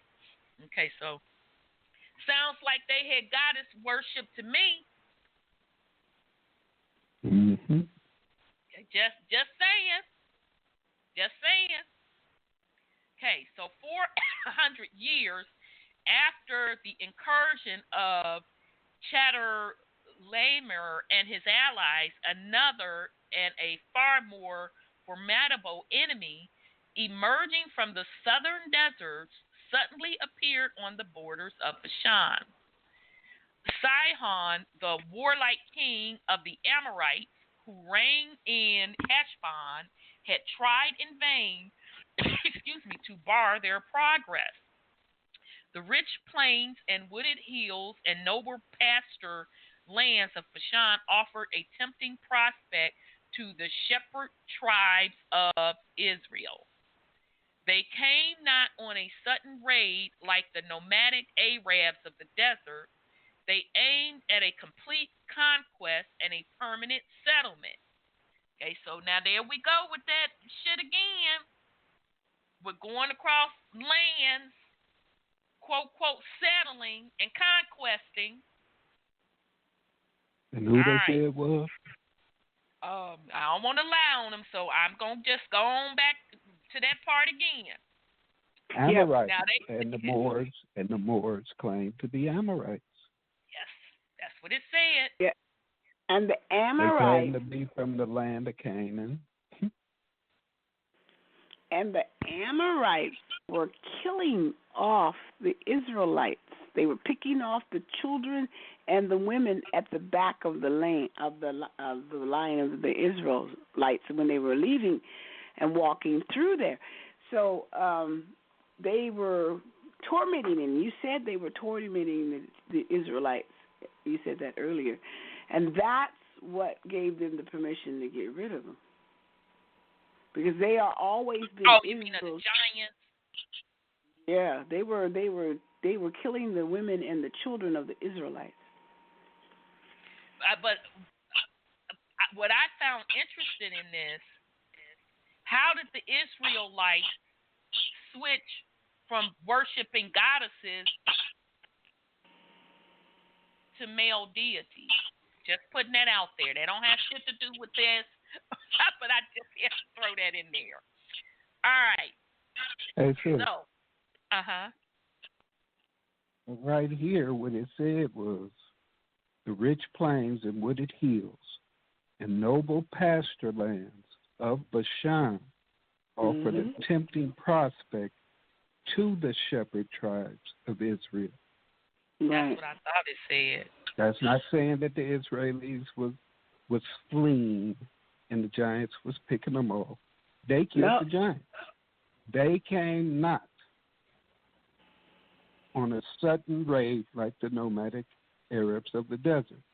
They aimed at a complete conquest and a permanent settlement. Yep. That's the Israelis. They're talking about the tribes of Israel. That's not the giants they're talking about. Right. No, it was right. It wasn't the giants they were talking about, but the scripture says a different story on that one. So that's what I'm talking about. It's the story that was said about the Amorites and the war they were picking on the Israelites. That's the scripture. Now they're saying it's a different one. Right, and which I found interesting because as we just finished the series on the black nobility in the Americas, we saw clearly where that same bloodline, the Israelites, that's what they do. They go to different lands and, quote, quote, settle it. Right, but in the scriptures they said the giants were eating the children of men. Yeah, right? yeah. They're always the victim. The victim. And they tell on it, and they tell on themselves, and they tell on themselves. I'm just telling you what it said. Yeah, we already know that they famous for saying that, and God gave them the right to go everywhere and take everything from everybody. Yep. So and that's why I said the Aboriginal. Now this what dude is saying up in the book. The Aboriginal Reptilians, remember Reptilian means giants, were now all but extinct. Only Og, king of Bashan, remained of the remnant of the giants. The last of his race in this region, he was still the ruler of his country, and the whole Amorite inhabitant from is that Hernan? It's kind of broke up for me, Brother Sean. I don't know if that's Hernan or Herman to the Herman to the Japheth, and from the Jordan to the desert, acknowledged the supremacy of this giant warrior. Og resolved to defend his country. It was a splendid inheritance, and he would not resign it without a struggle. Collecting his forces, he marched them on the board plain before Edrei. Hopefully I'm pronouncing that right. Edrei. We have no details of the battle, but doubtless the Amorites and their leader fought bravely for country and for life. It was in vain a stronger than human arm warred for Israel. Og's army was defeated and he himself slain. It was seen that the Ammonites, like the Bedouin of the present day, followed in the wake of the Israeli army, and after the defeat and the flight of the Amorites, pillaged their deserted capital, Edrei, and carried off as a trophy the iron bedstead of Og. Okay, so I'm gonna pause right there. If I do have to give shout out to the raggedy ass Tartarian people. I know I say shout out and then I say raggedy ass, but they talked about and showed the pictures of all of these particular kings and some giants holding a lot of iron,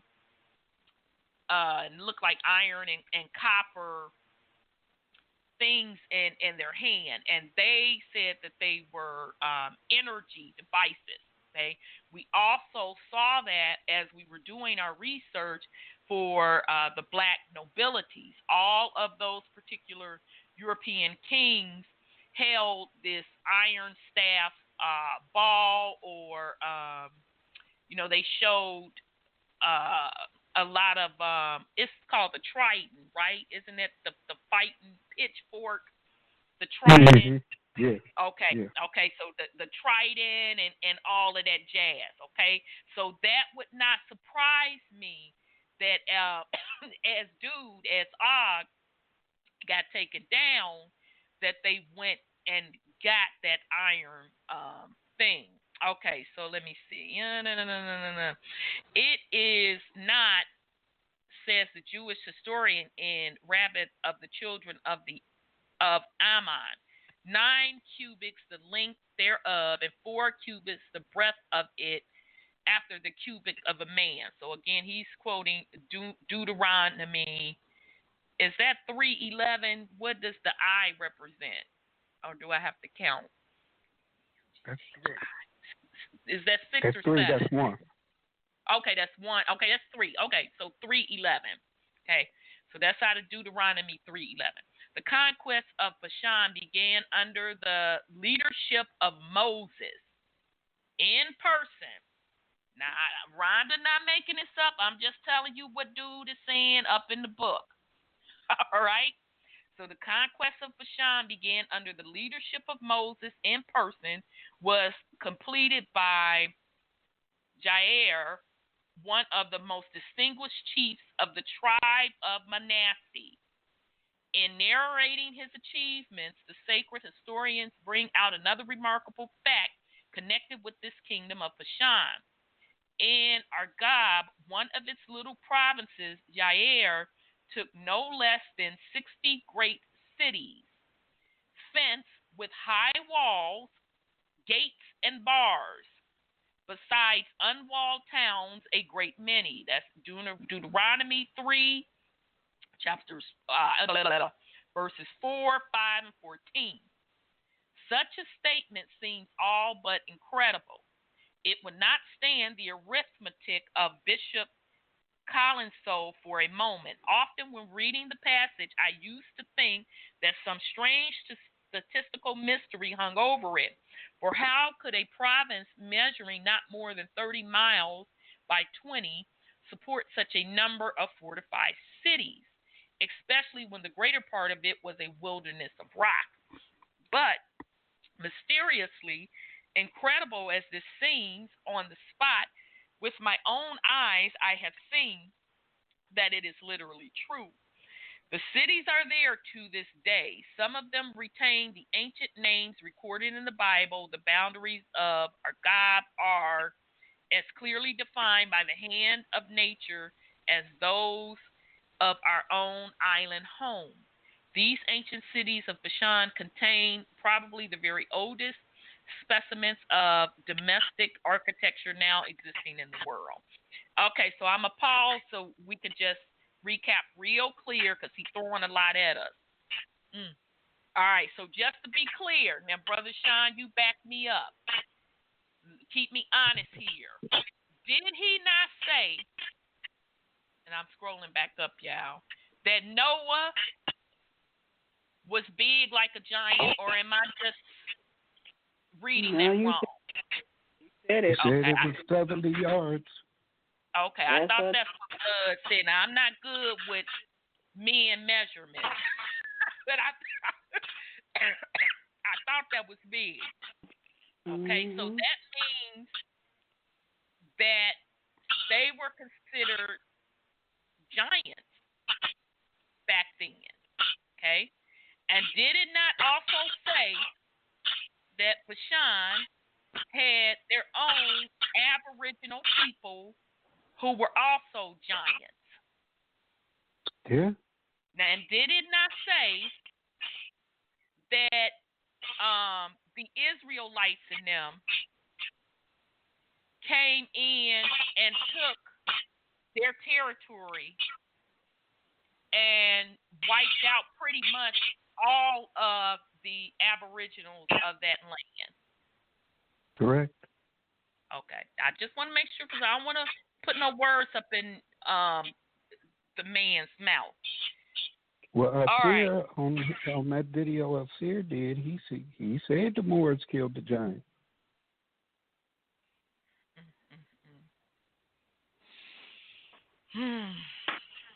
So they well, I got to hand it to them. They ain't presidents. They don't care who or what they kill. Right. If it's something they want, they're going to take it. And so they it's really... They wonder how come their pets kill everything inside. See, now there you go. So basically, it's the same script where that particular bloodline, the Israel, feel that they are given the right to go and conquer lands. Okay? All right. So let me see. Shit, I was scrolling up. And all right, sorry, y'all. I shouldn't have scrolled up. I done lost my doggone place. I'm sorry. Go ahead, sis. You go ahead. That'll give me a chance to find my place back. If they were giants, like they said, where the heck did we come from?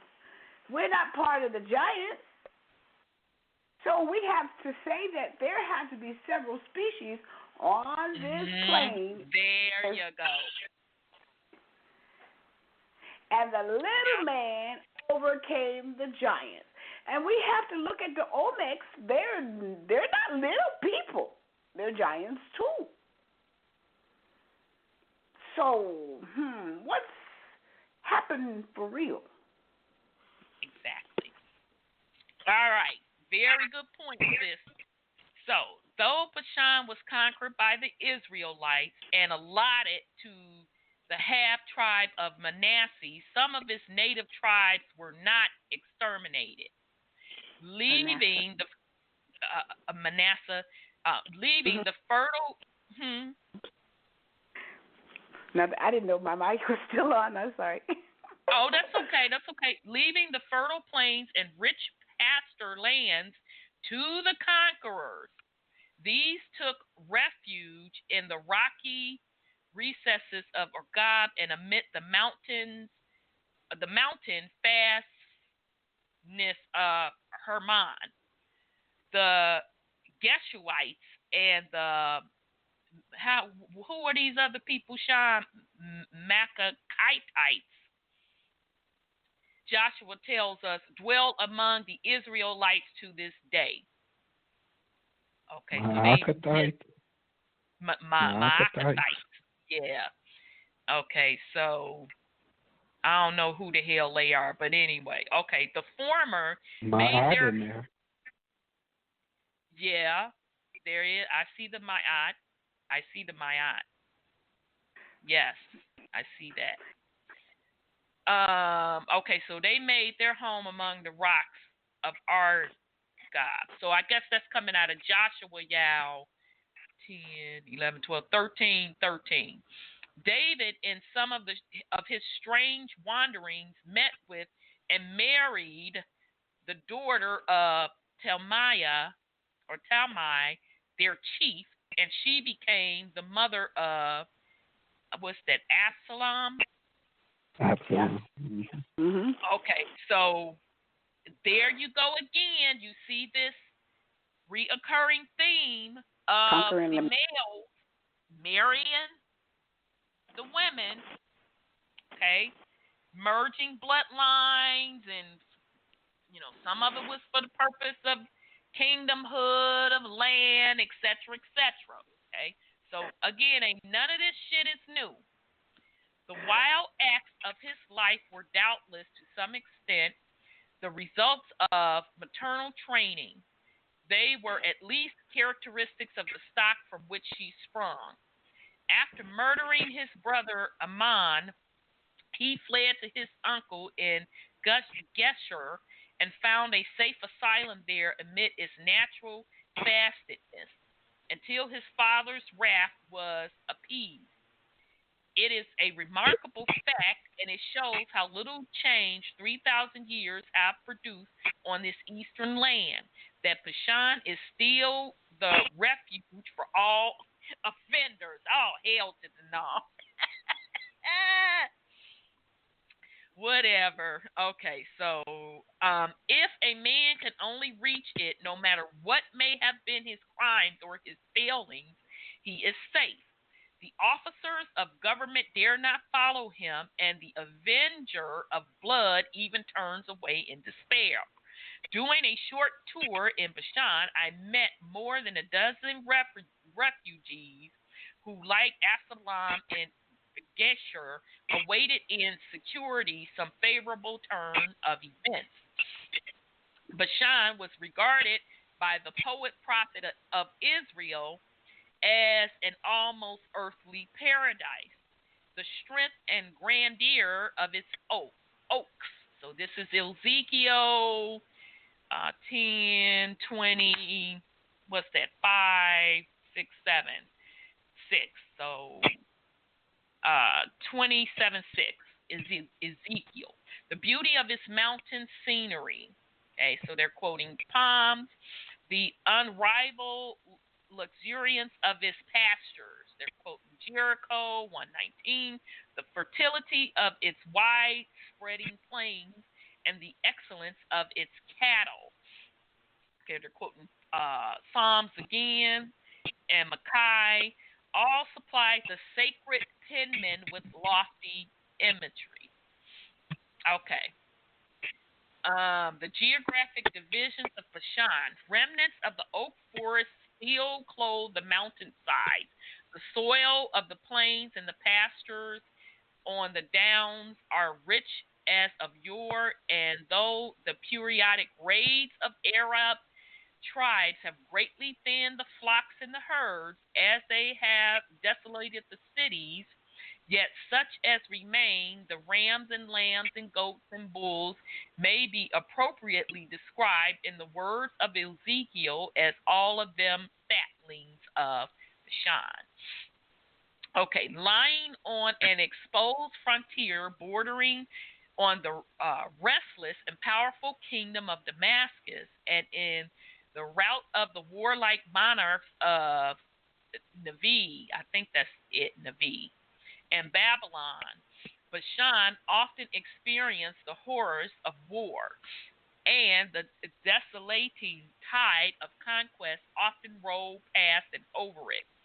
The traces of ancient warfare are yet visible, as we shall see in its ruinous fortress, and we shall also see that it is now as much exposed as ever to the ravages of enemies. Okay, so I'm going to stop, just throw my little 2 cents in. So now, correct me if I'm wrong, they're saying that Bashan is a beautiful place, pastures, this, that, and the third. They said that the aboriginals of the land were giants, and they were wiped out by the Israel, the kingdom of Israel, and now all dude is talking about is war. So in other words, ever since the indigenous aboriginal of the land were wiped out, that land has not been in peace. It's been one war after another, after another, after another, after another. All right. It was the first province of Palestine that fell before the Assyrian invaders and its inhabitants. I'm sorry, go ahead, sis. Can I ask the question?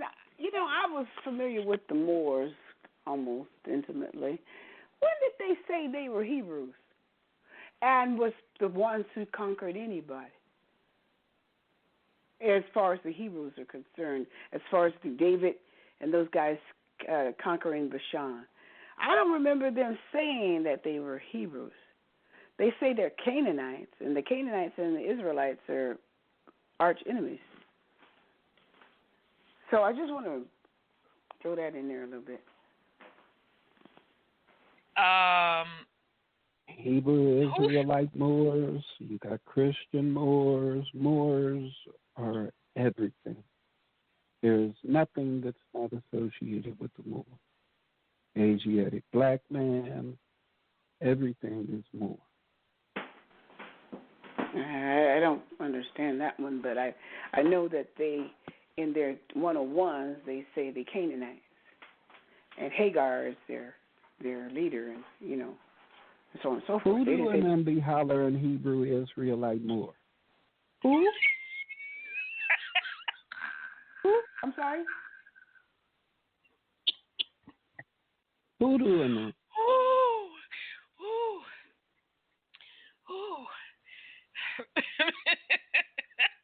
I'm sorry, y'all. Ooh, Sean be tripping. Henderson be saying, yeah, well, you know, hey.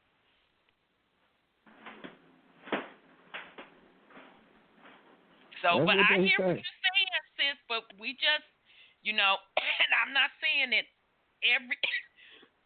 every Moor says that, but we do know some that say that they are Moors, that they're also Israelites. Really? Just like they're also indigenous Christian Moors. Americans. Well, I know that a lot of the Moors have pretended to be Israelites, and that's how they get a hold to the land. because, if King James was the one who first conquered this land, it belongs to the Indians or the indigenous, and King James had it. But they used trickery to get Israelites to become part of the Moors. I do know that. That's from what I'm seeing and hearing. Everybody that talks about the Israelites, and even in the Bible,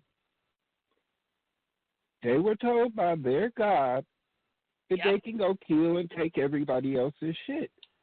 Exactly. So, what I'm trying to figure out is, other than when these pale Jews turned the story around and made them into victims, they're conquerors all throughout history. So where's all this victim shit coming from? Exactly. Well, it came I ain't no Israelite. It came out of the scriptures. That's where it came from. That came from King James. The scriptures. I mean, and we're actually considering the scriptures as reality, right? Well, if you talk about King James writing them, that's what you did. Yeah, but I didn't say that the Bible itself was real in the aspect of who those people are. He claimed to be a lot of people. That don't make them a real people. That's just him sitting up changing their goddamn names like people do. That don't make you real people. Right. Because just even with they changed the name. Right. Because even with King James and them, did they not say they were the Romans? Yeah. They was all types of motherfuckers. And they were. That particular bloodline was going across Mother Earth, conquering lands from the Aboriginal indigenous people. So, yep, absolutely. All right, so where the hell was I? Okay, the traces of ancient warfare are yet visible, as we shall see in its ruinous fortress, and we shall also see that it is now as much exposed as ever to the ravages of enemies. It was the first province of Palestine that fell before the Assyrian invaders. Okay, now if you do some research on the mythology side, the Assyrians, they are saying, is the Anunnaki bloodline. Okay, so Enki and Leonamas. All right, and its inhabitants were the first who sat and wept as captives by the banks of the rivers of the east. Bashan appeared to have lost its unity with its freedom. It had been united under Og. So remember, Og was the indigenous or aboriginal, and it remained united in possession of the half-tribe of Manasseh. But after the captivity, its very name as a geographical term disappears from history. When the Israelites were taken captive, the scattered remnants of the ancient tribes came back, some from the parched plains of the great deserts, some from the rocky defiles of Argob, and some from the heights and the gleams of Hermon, and they filled and occupied the whole country. Henceforth, the name Bashan is never once mentioned by either sacred or classic writer. But the four provinces into which it was then rent are often referred to, and these provinces were not themselves new. What is this? Galatimus is manifestly the territory of Golan, the ancient Hebrew city of refuge. Arrhenius is the only Greek form of the Haran of Ezekiel. Okay, but Tania, the name then given to the eastern mountain range, is but a corruption of Bashan, and Chronotis embracing that singularly wild and rocky district on the north is just a Greek translation of the old Argob the Stony. Okay, so I just want to point out once again that King James and his lineage, they claim to be the Greeks and the Romans. I'm just going to throw that out there. Okay, conquerors. All right, this last province is the only one mentioned in the New Testament. It formed part of the Tetrarchy of Philip, son of the great Herod, Luke 3:1. But though Bashan is not mentioned by name, it was the scene of a few of the most interesting events of New Testament history. It was down the western slopes of Bashan, high table land, that the demons expelled by Jesus from the poor man chased the herd of swine into the Sea of Galilee. It was on the grassy slopes of Bashan, of Bashan hills, that the multitude were twice miraculously fed by the merciful Savior. Okay, and that high mountain to which he led Peter and James and John, and on whose summit they beheld the glories of the transfiguration, was that very Hermon which forms the boundary of Bashan.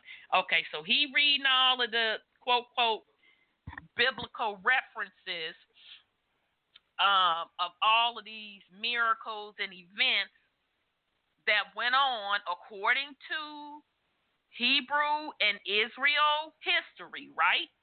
According to their motherfucking account of the events. But that all took place on Bashan land. Okay, and the sacred history of this old kingdom does not end here. Paul traveled through it on his way to Damascus, and after his conversion, Bashan, which then formed the principal part of the kingdom of Arabia, was the first field of his laborers as an apostle of Jesus. When it pleased God, he tells us, who separated me from my mother's womb and called me by his grace to reveal his son in me, that I might preach him among the heathen. Immediately I conferred not with flesh and blood, neither went I up to Jerusalem to them which were apostles before me, but I went into Arabia. Galatians 1:15 through 17. His mission to Arabia, or to Bashan, seemed to have been eminently successful, and that church, which may be called the first fruits of his labor, made steady progress. In the 4th century, near the whole inhabitants were Christians. Here's the next little statement. We didn't been there when we read demonology. Heathen temples were converted into churches. Okay, so now whose motherfucking heathen temples were they?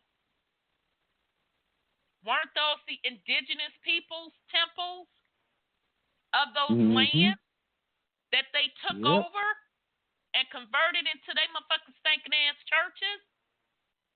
Yeah. Okay, so I'm going to say that again. In the 4th century, nearly the whole inhabitants were Christians. Heathen temples, they got a lot of damn nerve, were converted into churches, and new churches were built in every town and village.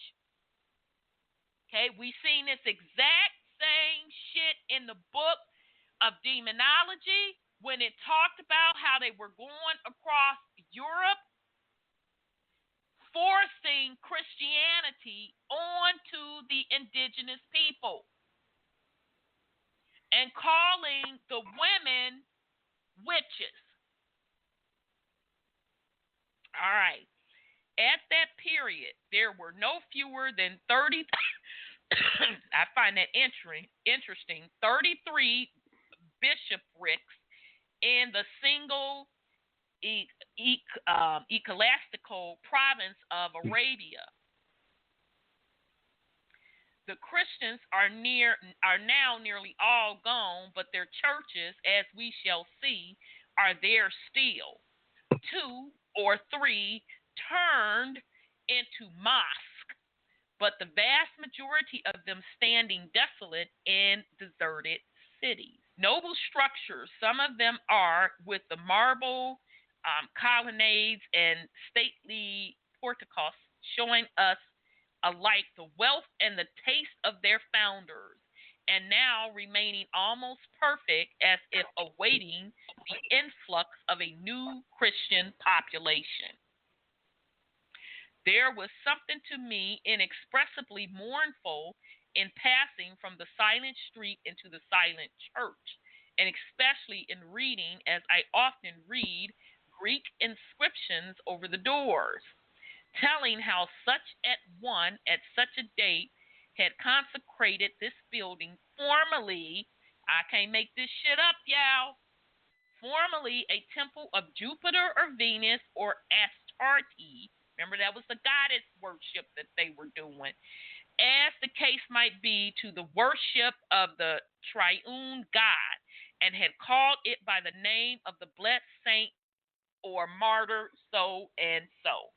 All right, let me take a swig of my water. You're hearing it firsthand. Dude is saying he's going into these churches that were formerly temples of the indigenous people. Now, there are no worshipers in those churches, and the people who for 12 centuries have held supreme authority in the land have been the constant and ruthless persecution of persecutors of Christians and Christianity. But their power, I'm sorry, go ahead, sis. I just want to point out that Jews had temples. Oh, there's Brother Sean. Let me bring him back in because he dropped off. Okay, there you go, brother. Go ahead, sis. Jews had the temples. The Christians who invaded that area had the churches. And the Muslims had the mosques. And now the Jews have synagogues that were originally temples. So I'm kind of confused on who they're talking about in this thing, because it shouldn't be confusing. But if they I'm sorry. Go ahead, sis. If they turn the indigenous places of worship into churches, that's not us. I mean, that's not the Jews. The Jews had temples in the beginning. That's their worship places, were temples. That's the first and second and third. They're waiting to build the third temple because the first and second were destroyed. And that's what they said in their history. I'm kind of like, they were the indigenous, the Jews, the ones that burned in the Jerusalem was in a temple. You see what I'm saying? Yeah, and so according to who? They were indigenous. First, let's start. Where were they indigenous to? Let's start there. Let's just start there. Where are the Jews indigenous? If you were not the white Jews, not the European Jews, but no, they're not even in the equation. They're not even in the book. They're not even in the equation, so we're not going to put them in this discussion. So again, what I learned, were the melanated Jews originated? In the so-called Jerusalem over there in the east. They were indigenous over there when the Romans invaded. And they turned them in. But aren't the Romans? Now, I'm just going by what I know what you said in the book. said. I understand that, but that's not how it went. Well, that's not how I understand it went down. Oh, okay then. Okay, the people so who were, I'm sorry, go ahead. The people who were there originally were melanated people. Well, and all of this is melanated, so we're not going to bring they call themselves white folks Jews. in the argument. So yeah, they call themselves Jews. Specific. Who and James, if he was considered a Roman, the Jews? Excuse me?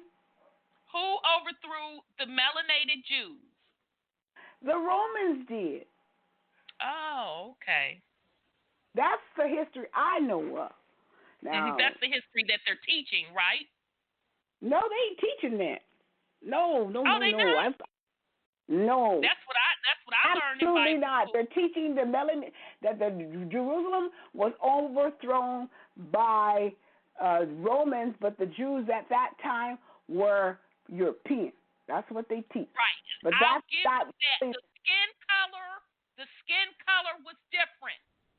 But the story you just gave me was the same that I was taught. The only difference is that they put a white face on it. That's exactly what I was taught in Bible school. Well, Eleazar overthrew the Jews. Yeah, and Eleazar was the leader of the Jews in Jerusalem. And then the Titus and Vespasian and all those people came in there and overthrew them. And there was like 900 some odd people burnt in those temples when they came in there and took them down.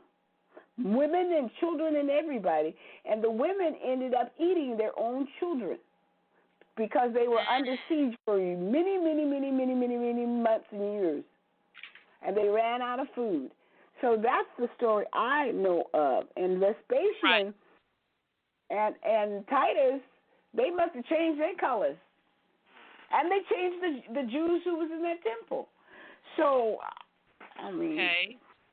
So, do you not know in your studies and your research that the astronomical and goddess worship is older than any Christianity?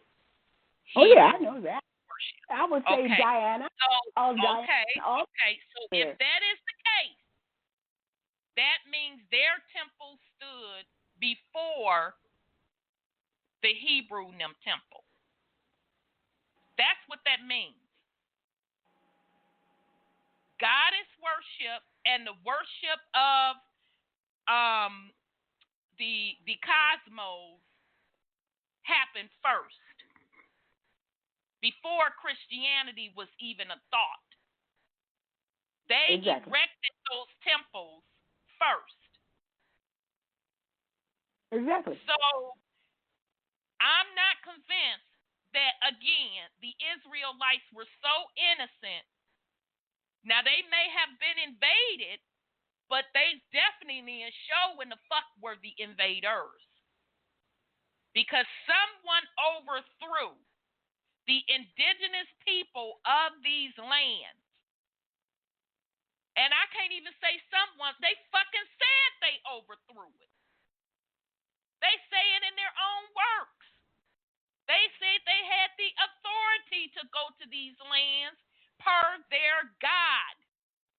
But what they're not telling you in the rest of the story, they tell you sprinkles here and sprinkles there, how they destroyed the indigenous population's worship.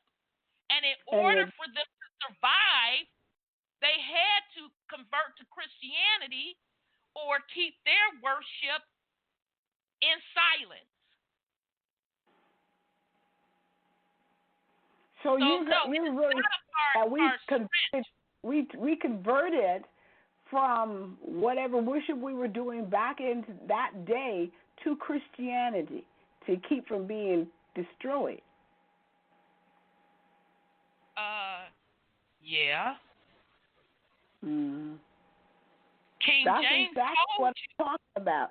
They were there originally as Jews, and then they had to convert to Christianity. And in the Hellenistic movement, they converted to Christianity to keep from being destroyed. And they were melanated Jews. And what I am telling you so somebody is that else those Jews invaded the indigenous people who had a system of goddess worship. The Hebrew Jewish religion is a patriarch system. Well, it may have turned to that, but I don't. I mean, that's what they put in the Bible, but I don't like that. You come back to me. you come back to me with the research where the Hebrew is a matriarch society where they worship the goddess. Matter of fact, there is a scripture that says that they were, and it does. The Queen of Heaven. They worship the Queen of Heaven. You bring that because we have read several scriptures saying that it's in Jeremiah. I think it is where they worship the Queen of Heaven. That's what they do. Okay, yeah, you bring that because then where's the contradiction of them suppressing the goddess? Well, I don't know how they got suppressed, but they did worship the Queen of Heaven, and they drank libations unto her. Now, let me look it up. You bring all that next week, and when you bring that, I want you to bring to me why do they worship the patriarch now? So as they got overthrown. As you're giving me the research out, the Hebrews worship the goddess. Also bring me the research why they now worship the patriarch. Because to me, you are mixing the indigenous populations with the Hebrews. Yes, I understand what you're saying I'm doing, but what I'm saying, I mean, that's what it was. Okay, that's fine. Bring the receipts. Bring those 2 receipts. Show me where they worshipped the goddess. It's in here. It's in the script. That's okay. You don't have to do it now. I want you to take your time. I want you to research it. I want you to bring me back several, not just one verse. Bring me back several where they consistently worship the goddess. And then bring me back what made them change to a male-dominated patriarch. So that's how we're going to lead that. We're going to do it by receipts. Okay. So here we go.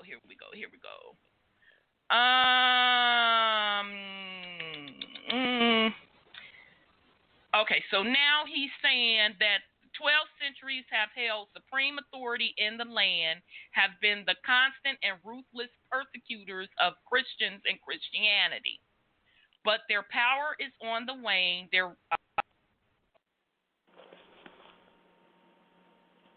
Jeremiah. You there? Hello?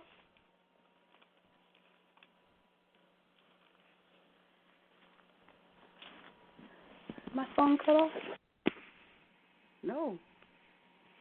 I can't hear you if you're talking. Sound like Rhonda's phone got cut off. I know. I'm like, where is he at? It's in Jeremiah. I know it's in Jeremiah.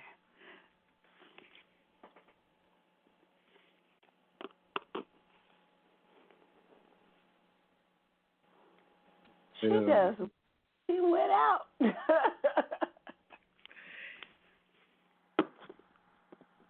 Wonder if she can get back in, or do I need to call her?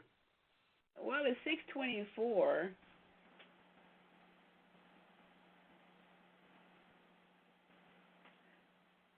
See, when did they had to do that? It's in Jeremiah. I just found the scripture because I know about the Queen of Heaven.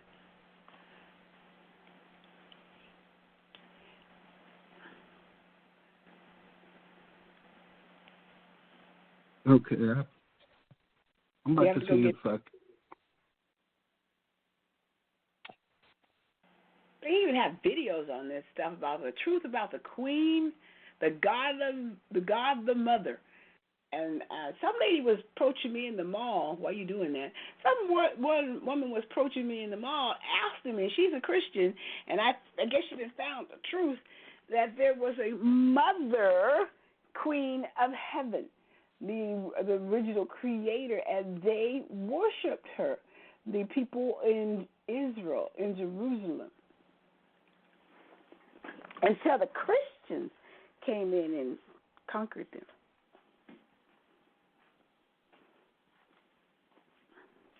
So I know the listeners are probably wondering what happened, but I was wondering, my phone had cut off.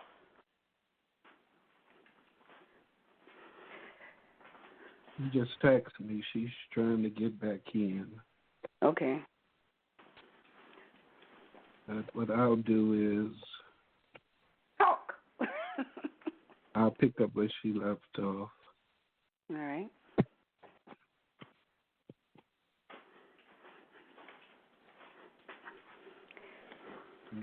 Back there. But we originally were a matriarchal people, and we all aren't Jews. I mean, we went over that whole letter J thing.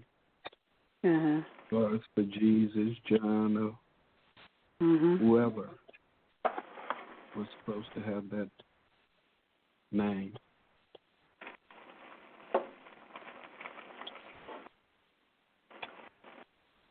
But certain people were conquerors, and that's what the tribes of Israel were and are to this day. They're conquerors. I think them bad boys then took our title. That's what I know. As Israel.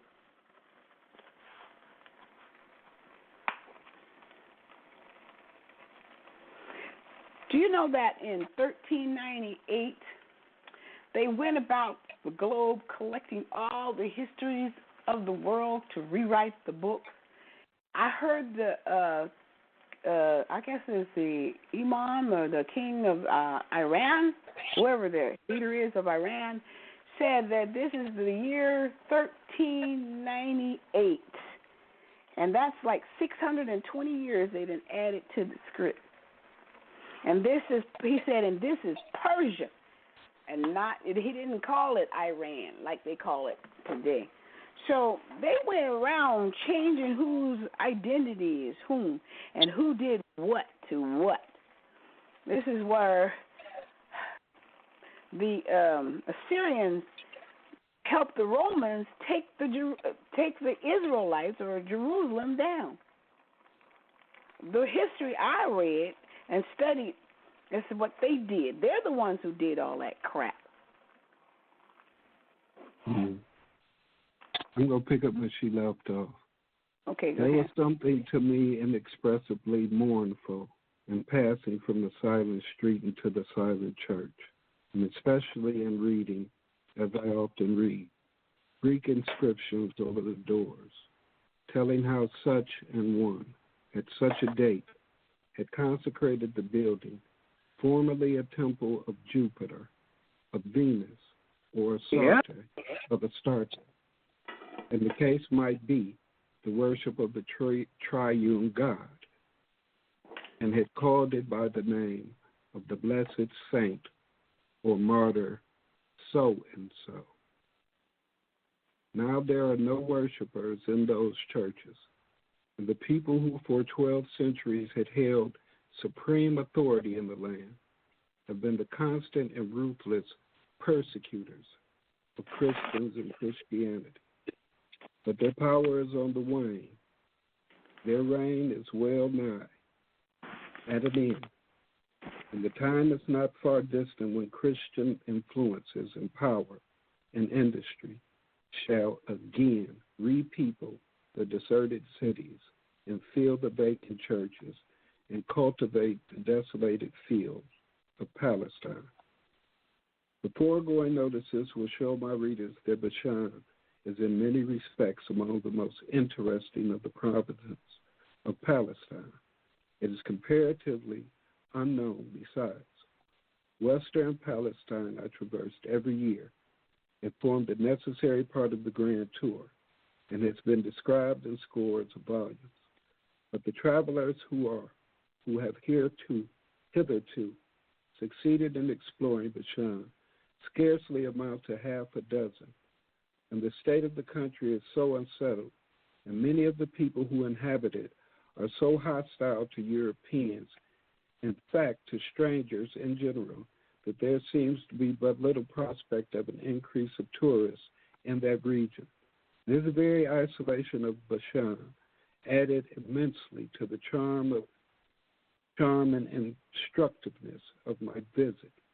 Both land and people remained thoroughly Oriental. All right. Nowhere else is patriarchal life so fully or so strikingly exemplified. Patriarchal. Yeah, I'm back. Sorry about that, family. Go ahead on, Brother Sean. The social state of the country and the habits of the people are just what they were in the days of Abraham and Job.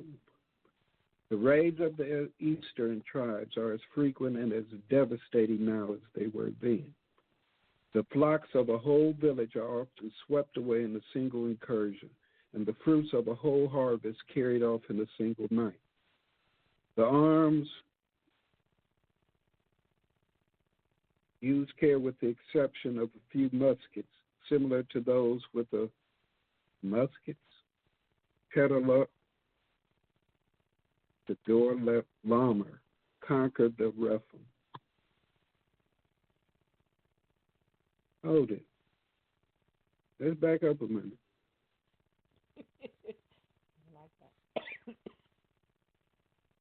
They was busting caps on the Giants back then. Right, because I was going to say, isn't a musket the gun unless I'm missing something up in the equation? I thought a musket was a gun. Yeah, and they have showed some of those giant skulls with holes in them. Oh, yeah. Intriguing. And but didn't they say the white man invented gunpowder, and that's how he, because his guns and stuff, that's how he took us over? That's what they say, but then we found out the gunpowder came from Asia. But the Asians gave it. Right. Well, but the Moors Asia claim was melanated. Right. Yeah, they do. But yeah, to your point, yes. The implements of husbandry, too, are as rude and as simple as they were when Isaac cultivated the valley of Gerar. And the hospitality is everywhere as profuse and as genuine as that which Abraham exercised in his tents at Mamre. I could scarcely get over the feeling as I rode across the plains of Bashan and climbed the wooded hills through the oak forest and saw the primitive plows and yokes of oxen and goats and heard the old Bible salutations given by every passerby and received the urgent invitations to rest and eat at every village and hamlet and witnessed the killing of the kid or lamb and the almost incredible dispatch with which it is cooked and served to the guests. I could scarcely get over the feeling. I'd say that I had been somehow spirited away back thousands of years and set down in the land of Nod, or by the patriarch's tents at Beersheba. Common life in Bashan I found to be a constant enacting of early Bible stories. Western Palestine had been in a great measure spoiled by travelers, and the towns frequented by tourists, and in their usual lines of route, I always found a miserable parody of Western managers, and not unfrequently of Western dress and language. But away in this old kingdom, one meet with nothing in dress, language, or manners, save the stately and instructive simplicity of patriarchal times. Keep harping on that patriarchal shit. Another peculiarity. That's what the Hebrews and the Romans and the Jews do. It's patriarchs. But I'm sorry, go ahead.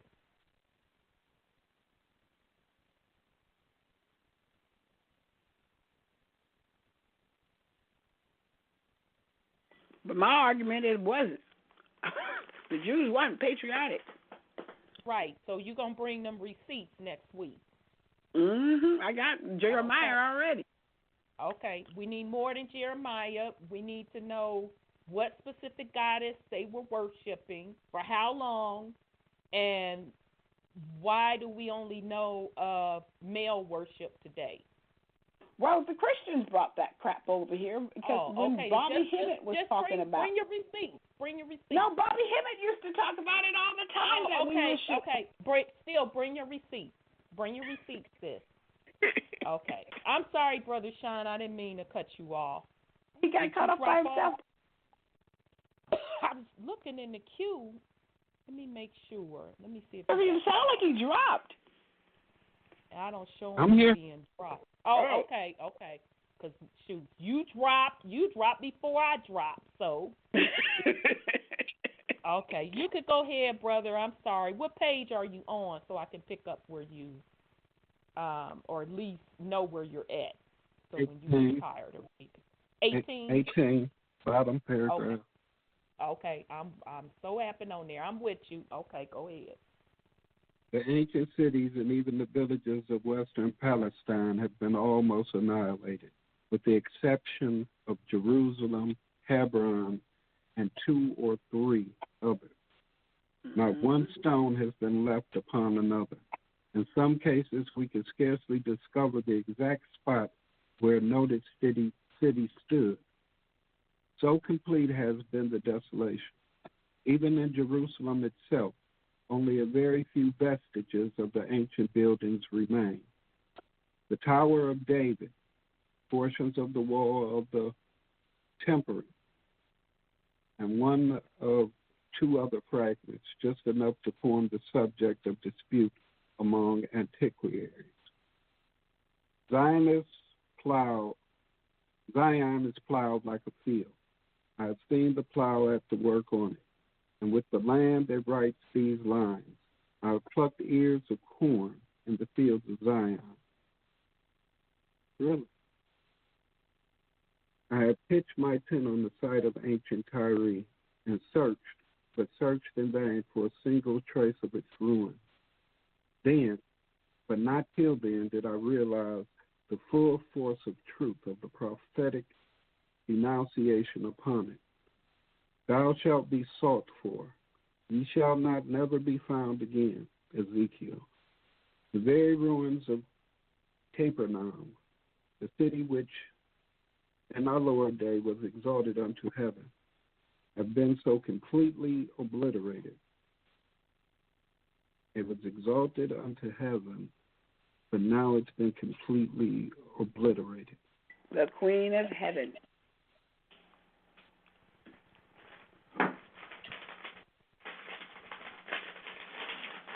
But the questions of its site never has been and probably never will be definitely settled.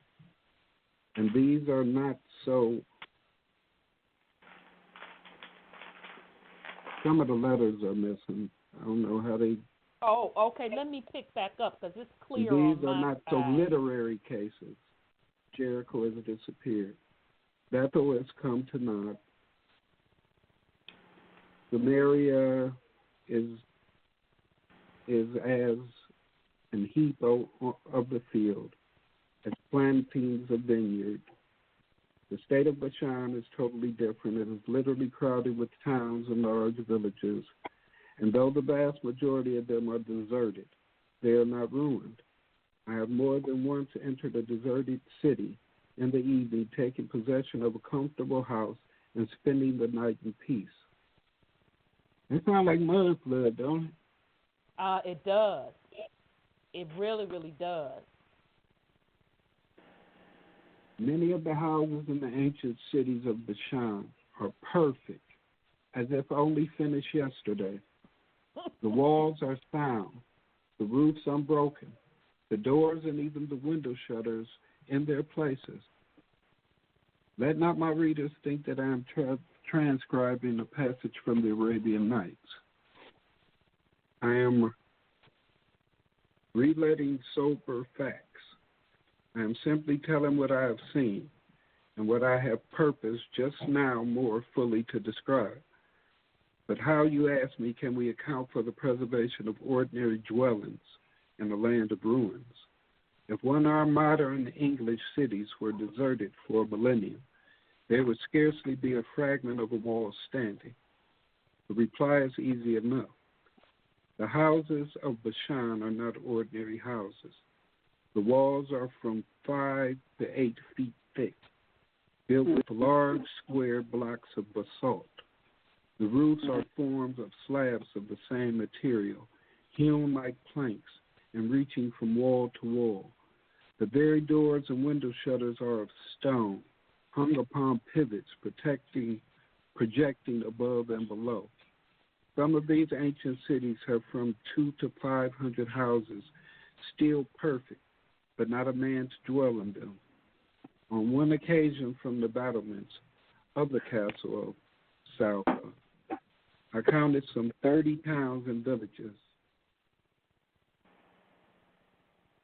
dotting the surface of the vast plain, many of them almost as perfect as when they were built. And yet for more than 5 centuries, there has not been a single inhabitant in one of them. It may easily be imagined with what feelings I read on that day, and on that spot the remarkable words of Moses. The generations to come from your children that shall rise up after you, and the stranger that shall come from a far land, shall say when they see the plagues of this land, even all nations shall say, wherefore hath the Lord done this unto this land? What meaneth the heat of this great anger? My readers are now prepared, I trust, to make a pleasant and profitable excursion to the giant cities of Bashan. I shall promise not to make too large demand upon their time and patience, and yet to give them a tolerably clear and full view of one of the most interesting countries in the world. All right. So, Paul, so what's your thoughts, Brother Sean? And I can pick back up if you want me to. It's basically the Tartaria story without them mentioning Tartaria. Right. Right. But obviously, it wasn't called Tartaria. Right. Even to the people back then. I mean, we see it come up in writings, but it was just a little small spot, just like Africa was just a little small spot. Small spot, right. Not that large territory that they're claiming. Because they're really claiming that the whole planet was Tartarian, so they could go on with that bullshit. But I just, again, found it interesting that this Bashan, name was just written out of history, and other names of that territory slapped on it. So it just proves my point that when the conquerors come and take over the indigenous, aboriginal, autochthonous people's land, they slap their own motherfucking names on stuff. Mm-hmm. So let me bring on 832 before we pick back up. Peace and love, brother. How are you? Brother! Sandra! Hey, brother. My sisters from other vistas! Yes. Feathers up! Feathers up. Demons down! I hear that. Sean, my brother, from another mother, Mount Olympus, throwing black lightning bolts down tonight. Yes, sir. From giant Tartarians.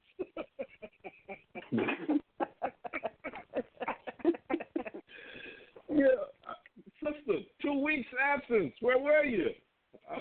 I'm fiending. I was fiending. I know. I got sick, and y'all just don't understand. I had computer issues, and as you can see, I got kicked out again tonight, so it was just a lot going on. Yeah, and I was just contemplating this for other reasons on how do I say this today? This religiosity, philosophy, dogma. I mean, where does truth stand in any of this? I appreciate everything that John and you were reading. I kind of got in late tonight because I had some ripping and running to do. But can I put one thing for an example side by side with everything you discussed on the Jewish/Hebrew Israelite? Where does when rocks cry out come into this context, Sean? Right. Everything that you described, and I'm not saying that it's true or false. I'm saying let's take things in a parallel discussion here. Okay. Everything that's being claimed by so-called pale-skinned, white, Caucasian Europeans, because that's what they self-describe, that are from, now is it Tartarian or Ashkenazi or Khazarian, Sean? What origins are they claiming? Through the Tartarians? Because the people that call themselves Jews that are on the so-called soil that they claim is Palestine/Canaan, and now they have renamed Israel, did they not originate somewhere from the base of the Caucasus Mountains, which we call Russia, which is supposedly Tartarian territory now that you're saying? Or was it the Khazarians? Yeah. Yep. The current people using that Jew title or Jewish title, yep. So they did not even originate from the false location called Palestine or Canaan, right? I'm trying to, keep the timeline and the geographic location straight. Okay. Nope, you're right. You're right. Now Horace Butler has said what to us, using the same, by the way, scholarship of these Caucasoid Europeans, by the way. Okay. Did he not? Where is Cusco? South America. Where is there evidence of King David and Moses and Abraham where the rocks are crying out? South America. And were they melanated? Yep. I mean, I'm confused, Randall. I'm confused. Okay. So now, which is it? Are we going to find some geological tracing back to, what's it called, Pangea, guacamole? What was the world continent called?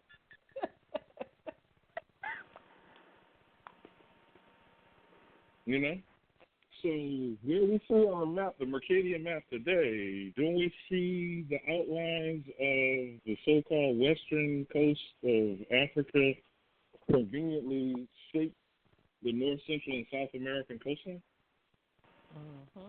Where it can fit, you mean like a puzzle piece? Yeah, I mean, again, all I'm doing is speculating here. No. I'm just making sure I'm hearing you correctly. Yeah, I'm repeating what I told, because I just don't know, boss. We're some ignorant Negro Indians over here on the homeland, I mean, even when we use terms like autochthonous one, indigenous, aboriginal, where do we get this? Where do we get these descriptors from? How do we navigate through the noise of other alien invaders who are nomads traversing the face of the earth? That is our natural homeland wherever we set our foot, because we were originally there, right? Right. So what are we doing today? What are we dealing with? Well, the purpose of this show is to discuss the giants and to tie the giants to some of those same Israelites, because I don't know when you came in, but out the gate, the author on page 1 outlined how Noah's bloodline were a set of giants, And then okay. there was and don't we have the so-called mythology of the Watchers, don't we? Right, and I'm getting weren't they, Sean? Weren't the Watchers supposedly the giant race? or the fallen angels, however you want to categorize them. Or the Nephilim, they like throwing Nephilim in there too. Right, and the Nephilim, yep. And we're gonna go into that. I got more material on that. But the purpose of this is to, once again, I keep harping on this Israelite Jewish bloodline because they appear to be the wanderers across the land. They're the ones appearing to be the wanderers. And everywhere that they go into these lands. I'm trying to keep the context correct, too, and also what you're pointing out, what we have been told, which is propaganda. Propaganda is what someone tells you, and you foster it, and you create an ideology, and then you reinforce it with a dogma, and then you go and find and search out things to prove the notions you have been given. To prove the dogma, exactly. Okay, all right. So now, who is David? And what was David compelled to do by his? He was a warrior king, right? I'm getting back to your point about wonders, right? And throughout the scripture, and you help me with this, Sandra, because you're the biblical expert scripturally. No, I'm not. No, that's. I'm using the context. I'm only using the context. Okay, yeah, because I don't deal with the Bible like that. So let's be clear. I don't F with the Bible like that. I want to be real clear on that. But I'm I taking hear the context of what you're saying about who these giants were. We're not Goliath. One of them was not that the personification of the mythology of the shepherd boy turned into the shepherd king, turned into the warrior king. His first murder was killing a giant, right? Yep, we went over that in this. Okay. We went over I'm that. saying the context. Because Goliath actually, according to this particular text, was a race of giants. So not so much one giant named Goliath. An individual, right. Right. But go ahead. Which would be no different than Nephilim or Tartarian, right? For the discussion. Exactly. Yep. So that's like Baskin and Robbins. Which flavor of the 33 giants you want to talk about? Ice cream you want, right? Okay, so again, in the context of the mythology, the story we have been told from the Old Testament, what did David do compelled by Yahweh, his God, to make him a warrior king? Was it not to wander and conquest and kill and inhabit the land? I don't know. I'm confused. with you, brother. I'm confused. I can't argue with you. You're right. Go ahead. So that sounds to me self-identified that they were a tribe of people wandering the face of the earth, compelled by their creator God Yahweh, and given what instruction? To make war. To conquer the land. Shed blood. Steal land. And inhabit those people's homes. And then, as he was doing this, personified as a shepherd king / warrior king, he then turned and said he felt compelled to build a house for the temple of the Lord, right? So he was living in a lavish mansion, castle, whatever you want to call it, materialist. And his God, Yahweh, told him, my son, my treasure, my preference one that I spent out to do all this murder, you got too much blood on your hands. Did he not say that? That Solomon shall build this sanctuary. And where is this temple, Sandra? Is that Jerusalem? But what is Horace Butler telling us that the rocks cry out to where David's sanctuary, Jerusalem. What's the other thing too? What's the one from the Maccabees, Sean? The stronghold, not Jericho. There was another stronghold that the Maccabees were compelled to reinforce before David set up his warrior kingdom. But anyway, I mean, I could have it slightly out of order in a timeline. But they said over there on right. They say it's over there in the east, but David was down in South America. No, yeah, that's what I'm saying. Notice that Horace Butler's research, which is collecting and compiling their research, has yet been brought to tape, is what I'm pointing out. So, right. And those rocks are the antiquity of how many thousands of years before what they're trying to claim as modern-day Israel, Palestine, Canaan, right, and Jerusalem. Okay? Right. So, you know, we don't want to get stuck into things like that. You know what I mean? Why would we let those kind of facts and that kind of truth persuade us? Because we actually talked about that during the Black Nobility series about, you know, which is which, because that King James bloodline claiming to be the Romans and the this and the this and the that was putting everything over on the Eurasia continent versus over here. So I said, quote, somebody is not telling the truth. But what I do know is that particular Hebrew Israelite tribe is a warring tribe that conquers land. Now let's remove the fraud of color for a minute, because again, really, white does not exist. This is a creation and a connotation that is created in white supremacy. So it did not exist in the ancient times that we're talking about. We're talking about people of a spectrum of hue, you know, that were in conflict with each other, okay, right? So all we're saying is, again, and this is them telling their own story. This is not me putting something or projecting something on them. I am repeating what they said about themselves, okay? They were a nomadic tribe. They were a warring, conquering people. They were bloodthirsty, because weren't they told to burn into the ground, even kill the dogs, the children, and the women? Right? And you were not supposed to do miscegenation, amalgamation, and copulation. Which we've broken all of those things that we were supposedly told not to do.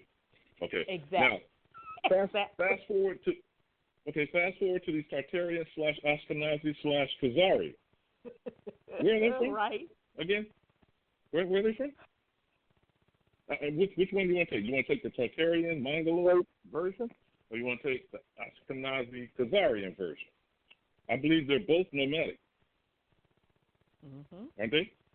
Warring, wandering, bloodthirsty, conquering, inhumane, I might stress, brutal individual. No, I'm repeating what I heard. I don't know. I'm just repeating what they say about themselves, right? Right. What's hard to understand about that? When is it no longer coincidence? Do you feel me, Mister? I feel you. I mean, I can't argue with you. And, you know, as Brother Sean pointed out earlier, just real quick, I got kicked off. I'm not sure if the chat line got shut down. I don't see you all in the chat. But if you are, if you want to continue, we're going into overtime. You have to dial 929-477-3858, 929-477-3858. You have less than a minute. If you're still in the chat room, I can't see you because my system shut down. Okay. All right. So, on the top of the hour, I might get booted too. Before I yield, I'll say, fast forward to 2019. Who are we talking about today? Nomadic, it's the same wayfaring, bloodline. wandering people from where? They don't even know, I would presume. Okay? And wherever they go, they're trying to claim somewhere they are not from. Yeah. Now, and you probably talk about this, whether I get booted off or cut off or not. Karma's a bitch. Okay? They still the same folks. Whether you take it from East Indian Mississippi, Western African spirituality, or the Aboriginal autochthonous origin of the one world continent, our ancestral blood is waiting for, I'm not going to say vengeance or revenge.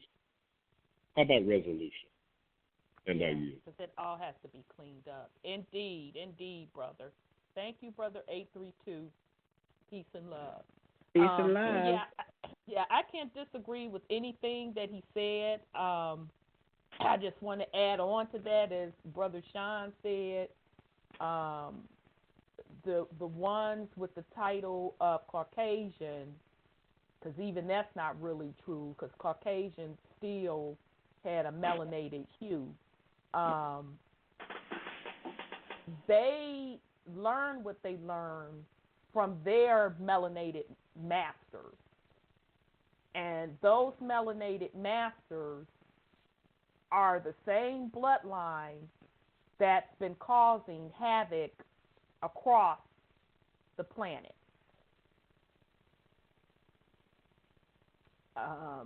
So just want to put that on there also. All right. I'm sorry. Go ahead, Brother Sean. But as we have read from Benjamin Franklin's memoirs. Yep. I know what you're going to say, but gone.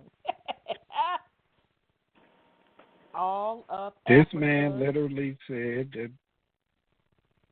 everywhere was swarthy, dark, black, whatever. He used every goddamn description known now to describe melanated people all over the globe. I mentioned about the few little isolated pockets of them. So it wasn't even enough of them to conquer, to go around conquering like that. Again, they didn't start coming into power until the 1900s, when the melanated kings started putting them on those thrones. So they really didn't come into power until the 1900s. So we know damn sure they wasn't in no power back up in the giants in them days. It's just not possible. Those were different bloodlines with melanated hues. And again, we're going to keep harping on this so folks can really enter and understand. Just because somebody is of melanated hue does not mean that they're the same bloodline as you. These are bloodline wars. This is a planetary or galactic war where there are invaders on the planet that don't belong here. And that's why they go around the planet conquering and digging up resources and changing identities, motherfucking inventing identities. The white man, now known as the Caucasian, because he wasn't known as the Caucasian back up in the day, but okay, we're going to use the titles that they're using now. There was not enough of them, nor did he hold the seat of power to do all of that conquering. He was used as the front gate for his master, which are those particular melanated kingdoms that put him in power. So all of this stuff is coming full circle now, where it all is being cleaned up, and there's no more hiding behind anyone, because everyone's going to be dealt with and are being dealt with. So I'm sorry. Go ahead, Brother Sean. The Zulu say they not from here. They say that they're not indigenous to this planet. Yeah, they do say that. The doggone say that. I mean, yeah, they say they're from my understanding is mainly tribes out of quote unquote Africa they claim not to be from here. Yeah. You know, other than the rest of the people that was created by Inky and them. Right. Or the people created Right. by King I Am. Right. Agreed. I mean, Agreed. culturally speaking, mm-hmm. culturally speaking, going back to matriarchal societies, where it spoke about us being born from the land, right. from Mama Earth, just like they God stole credit for forming man out of the dust and breathing life into it. Right. I mean, I guess the Bible does talk about the matriarch, but she don't get no credit for nothing good. The matriarch, she's Eve, who got the man to fuck up. You got Adam to fuck up. Everything is her fault. That's why y'all go through labor and bleed and all that stuff. Right, all of that. Right. So, I mean, y'all not supposed to speak in public. We came from the man's rib, though. Remember, right? Yeah. Right. Let's not motherfuckers forget that. Now. You're not supposed to be talking right. You're not supposed to have a show. Nothing. So, I mean, yeah, I mean, the Bible does a great job on the matriarch. Right. I mean, I'm just all over the place because this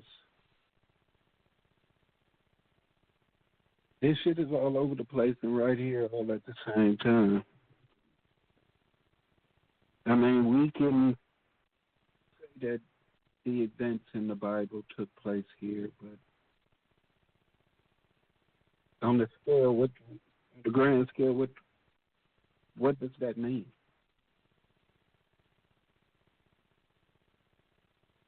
I hear you. I mean,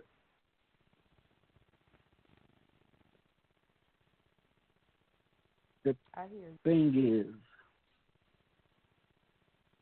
if that lineage, Jew, Israelite, whatever, if that goes back to the giants, and there's always been, quote-unquote, normal-sized people, as depicted in all those carvings and everything. Right. Obviously, they wasn't supposed to be here, or they'd still be here. I mean, the giants that's talked about in the Bible and the giants that he's talking about still dwarf in comparison to all these mud fossil giants we see. These giants that are mountains and islands and all this shit. Right. That's still only part of the story. I mean, it's only talking about a specific time when we were still up under a patriarchal system. Exactly. Ain't none of this stuff going in depth into matriarchal life. It's not going in depth into when we hit giant trees, giant fruits and vegetables, and the food of the gods. Right. Just like on that movie when they hit the giant rats and this, that, or the other, they allegedly ate this manna or whatever, and became giants. Right. There's been so much symbolism thrown in our face, and we keep wanting to be everything but what we are. Right. And, you know, the whole thing with all these tribes and names, and I mean, it really ain't getting us nowhere because, brother, go all throughout history. Whenever the indigenous people were attacked and renamed, The people that didn't know who the fuck they was, they still just chose to rename them. Yep. I mean, ultimately, what are we going to do? Yep. Agreed. And I'm not trying to dispute at all where the quote-unquote biblical events took place, whether or not they were over there or over here. I'm not even getting into that. My purpose is, once again, I'm focusing on bloodlines because I want us to be clear on who is whom. And that is a lot of reason why the melanated people across the planet are confused, and specifically in the Americas. And a lot of it has to do with the mixing of these bloodlines as all of this conquering was going on. Okay? Where a particular patriarch or man marries the indigenous women of the land, so there you have the intermingling and mixing of the bloodline. So just like I said in the Black Nobility series, how more than likely most of us in the Americas are mixed with that European Black Nobility bloodline. I'm sure the mixing goes back even further than that. Okay? But at the end of the day, this is still about cleaning up the bloodlines and breaking those curses as Mother Earth does her cleansing. Folks have to go back to where they are supposed to be. And if you don't know who you are, I mean, I don't know what to tell people. I can't tell you what to identify with, who to identify with, how to identify with. That is your, plight to do that. And that's why it is important for you to know thyself. It's extremely important for you to know thyself in this day and age. Because those that do follow that Bible, you should know that we're in the time of revelation. So, I mean, I don't know how much more I can keep saying. Know thyself. It's about cleaning up your bloodline, sweeping around your own doorstep. This is a bloodline spiritual war.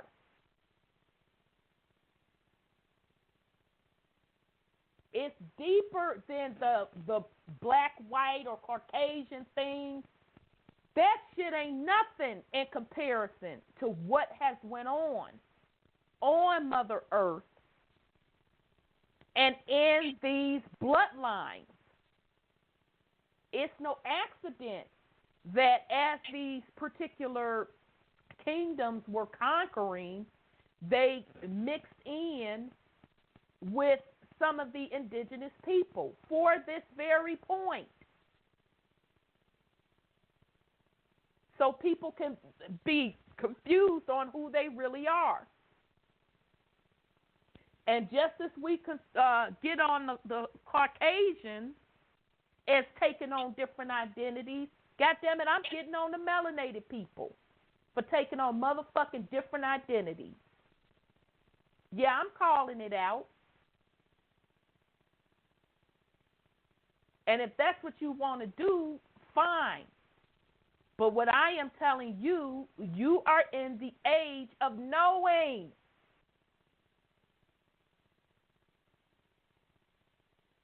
You can't get that out of no book. So I'll yield. All right. Brother Sean, did you want me to pick back up with the reading? I can continue. Okay. I didn't know if you couldn't see. Okay, you can go ahead. The Caravan. On the bright and balmy morning in February, a party of 7 cavaliers defiled the east gate of Damascus, rode for half an hour among the orchards that skirt the old city, and then turning to the left, struck out along a broad beaten path through the open fields in the southeasterly direction. The leader was a wild-looking figure. His dress was a red cotton tunic or shirt, fastened round the waist by a broad leather girdle. Over it was a loose jacket of dressed sheepskin, the wool inside. His feet and legs were bare. On his head was a flame-colored handkerchief, fastened above by a coronet of black camel's hair, which left the ends and long fringe to flow over his shoulders. He was mounted on an active, shaggy pony with a pad for a saddle and a hair halter for a bridle. Before him, across the back of his little steed, he carried a long rifle, his only weapon. Immediately behind him, on powerful Arab horses, were 3 men in Western costume. One of these was the rider. Next came an Arab who acted as dragoman, or rather courier, and 2 servants on stout hacks brought up the rear. On gaining the beaten track, our guide trucked deep into sharper canter. The great city was soon left far behind, and on turning, we could see it, tall white minarets shooting up from the somber foliage and thrown into bold relief by the dark background of Anti-Lebanon. Anti-Lebanon. That's an interesting name, though. Yeah. When I first saw that, I'm like, okay, what do you mean? Against Lebanon? But okay, then. That's the second time that we've seen. Yeah. The plain spread out on each side, smooth as a lake, covered with the delicate green of the young grain. Here and there were long beets and large clumps of ducky olives, from the midst of which rose the gray towers of a mosque or the white dome of a saint's tomb. On the south, the plain was shut in by a ridge of black bare hills, appropriately named Jebel Aswad, the Black Mountains. While on the west, in the distance, Hermon rose in all its majesty, a pyramid of spotless snow. From whatever point one sees it, there are few landscapes in the world which for richness and soft enchanting beauty can be compared with the plain of Damascus. After riding about 7 miles, during which we passed straggling groups of men, some on foot, some on horses and donkeys, and some on camels, most of them dressed like our guide, we all hurrying on in the same direction as ourselves, we reached the easterly extremity of the Black Mountains and found ourselves on the side of a narrow green vale, through the center of which flows the river Farpar. A bridge here spans the stream, and beyond it in the rich meadows, the Horan Caravan was being marshaled. Up to this point, the road is safe and may be traveled almost at any time, but on crossing the Awaj, we enter the domains of the Bedouin, whose law is the sword, and whose right is might. Our further progress was liable to be disputed at any moment. The attacks of the Bedouin when made are sudden and impetuous, and resistance, to be effectual, must be prompt and decided. During the winter season, this eastern route is in general pretty secure, as the Arab tribes have their encampments far distant on the banks before the Euphrates or in the interior of the desert. But the war between the Druses and the government, which had just been concluded, Druses, I wonder if that's Druids. I think it is. I think it's Druids. Yep. And the government, which had just been concluded, had drawn the daring marauders from their customary haunts, and they endured the rain. They killed the Druids. That's why. So it is Druids. Okay. They spelled it a little differently in here. Okay. St. Patty's Day is a celebration of that.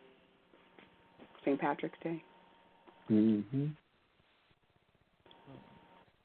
Yeah. All seemed fully aware of this and appeared to feel, here as elsewhere, that the hand of Ishmaelite is against every man. Consequently, stragglers hurried up and fell into the ranks. Bales and packages on mules and camels were rearranged and more carefully adjusted. Muskets and pistols were examined, and cartridges got into a state of readiness. Armed men were placed into something like order along the sides of the file of animals, and few horsemen were sent on in the front to scour the neighboring hills and the skirts of the great plain beyond, so as to prevent surprise. A number of Druses who here joined the caravan, and who easily distinguished by their snow-white turbans. Turban? Ain't that part of Moorish attire? Yeah. And bold, mainly bearing, appeared to take the chief's direction in these warlike preparations. So as the caravan... Excuse me. But the Arabs also, which is considered Ishmael, wore turbans in those days. The Arabs did. Moors are Muslims. Mm-hmm. Right. Or Muslims. Or Muslims. Either way, right. It was a strange and exciting scene, and one would have thought that any attempt to reduce such a refractory and heterogeneous multitude of men and animals to anything like order would be absolutely useless. Some of the camels and donkeys. Wait a minute, you skipped the part. I'm going to do it. Okay, but then I'm going to let you pick back up because I want people to hear this name. Were easily distinguished, by their snow-white turbans and bold, manly bearing, appeared to take the chief direction in these warlike preparations, though, as the caravan was mainly made up of Christians, one of themselves, called Musa, was the nominal leader. Mansa Musa. Exactly. Motherfucking exactly. That's why I wanted to make sure that we read that part. Yep. I'm with you, sir. Wait a minute. I know that name. Could you remind me? Brother Sean said, I'll let Brother Sean say it again. And some music. I know the name, but could you remind me his parts in that? I mean, wasn't who he he is? The one that supposedly and allegedly, and keep me honest, Brother Sean, that had this vast African kingdom, one of the wealthiest? Oh, Master Musa. And so much gold that he was bankrupting countries by going there giving gold away. Yep. And supposedly and allegedly he paid for the expeditions between coming from Africa travel to South America. He would send his representatives to do business. Okay. Exactly. Okay. I just want to make sure I had shit properly. Some of the camels and donkeys breaking loose, scattered there over the plain, and spread confusion all around them. Others growled and kicked and brayed. Drivers shouted and gesticulated. Men and boys ran through the crowd, a king for missing brothers or companions. Horsemen galloped from group to group, entreating and threatening by turns. At length, however, the order was given to march, passed along from the front to rear, and the next moment every sound was hushed. The very beasts seemed to comprehend its meaning, for they fell quietly into their places, and the long files, now 4 and 5 abreast, began to move over the grassy plain with a stillness which still almost painful. Leaving the fertile valley of Fapar and crossing the low, bleak ridge, we entered one of the dreariest regions I had hitherto seen in Syria. A reach of rolling tableland extended for several miles on each side, shut in on the right by black hills and on the left by bare, rugged banks. Not a house, nor a tree, nor a green shrub, nor a living creature was within the range of vision. Loose black stones and boulders of basalt were strewn thickly over the whole surface, and here and there thrown into rude heaps. But when, heard by the hand of man, or by some freak of nature, seemed doubtful. For nearly 2 hours we wound our weary way through the wilderness, now listening to the stories of Musa, and now following him to the top of some hillock in the hope of getting a peep at more inviting landscape. At length we came to the brow of a short descent, leading into a green meadow, with the traces of an old camp at one side, round a little fountain, near which were some tombs with rude headstones. We were told that this is a favorite camping ground of the Aneza, Anezeh.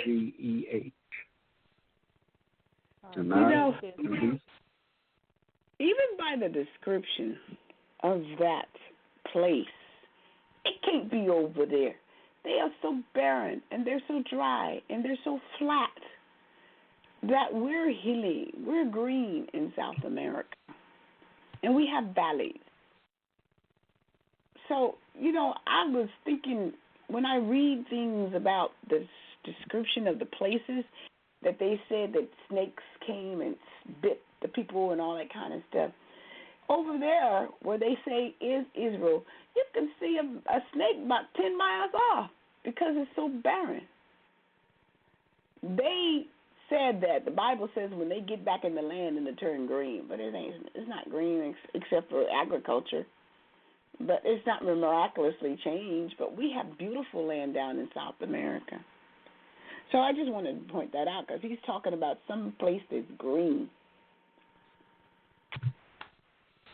Okay, so now note, you do know that this is 1865, and he's claiming he's in these lands. But I hear what you're saying.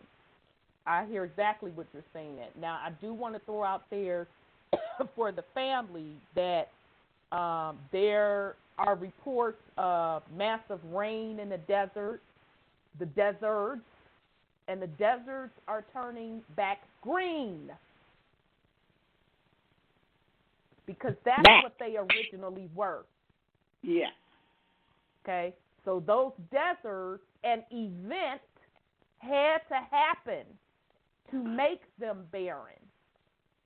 But now they are turning back green. California's turning back green. Isn't that interesting? Yep. I specifically heard. I think Rap the News, that's where I heard that about Cali. Beautiful. On Rap the News, and I'm like, yeah, that's about right.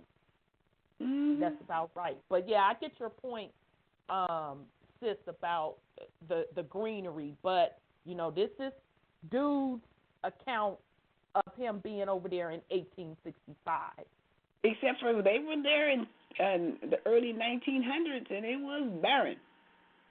Even Mark Twain went over there and barren. Yeah, because they show pictures in the 1900s. Early 1900s. Yeah. The 48s, 37s, they were barren. Yep. Okay, sorry, Brother Sean. No problem. I'm just thinking, though, it has to be some greenery over there. There had to have been at some point in time because, I mean, we talk about distant lands like they're not mother. Right. We have to remember that mama being barren in certain areas is because people was doing shit they wasn't supposed to be doing. Supposed to, yeah. And the Dogons talk about that. They absolutely. And you can see that when you go to Egypt. Literally, you can stand at those Giza pyramids, and you can look, depending on what direction you're facing, look to the left, and it's green. But you're standing on desert land. So there's patches of desert land because war events happen. And mining. Using that scalar, now we know scalar really meant plasma technology as weaponry, and to terraform or excavate stuff out of Mama Earth. And they use crystals, too. Don't forget that. Well, yeah, crystals are the conductors. So the crystals would be the conductor of the weaponry. Right. Exactly. Yep. Okay, Brother Sean. Alrighty. Immediately beyond the meadow, a plain opened before us, stretching on the east and west as far as the eye could see, and southward reaching to the base of Huron Mountain. It is flat as a lake, covered with deep, rich black soil. Sound like they talking about kiln, don't it? Mm-hmm. Without rock or stone. And even at this early season, giving promise of luxuriant pasturage. Some conical tails are seen at intervals, rising up from its smooth surface, like rocky islets in the ocean. This is the plain of Bashan, and though now desolate and forsaken, it showed us how rich were the resources that that old kingdom. Yeah. With increased speed, but still in the deepest silence, the caravan swept onward over this noble plain. We could scarcely distinguish any track through. Musa assured us we were on the Sultan, or King's Highway. It seemed to us that his course was directed by a conical hill away on the southern horizon, rather than by any trace of a road on the plain itself. As we advanced, we began to notice a black line extending across the plain and the distance in front. Gradually, it became more and more defined, and every day, light waned. It seemed like a cyclopean wall built in some bygone age, and afterwards shattered by an earthquake. Riding up to Musa, I asked what it was. That, said he, is the Legia. Legia is the name now given to the ancient province of Trakanity.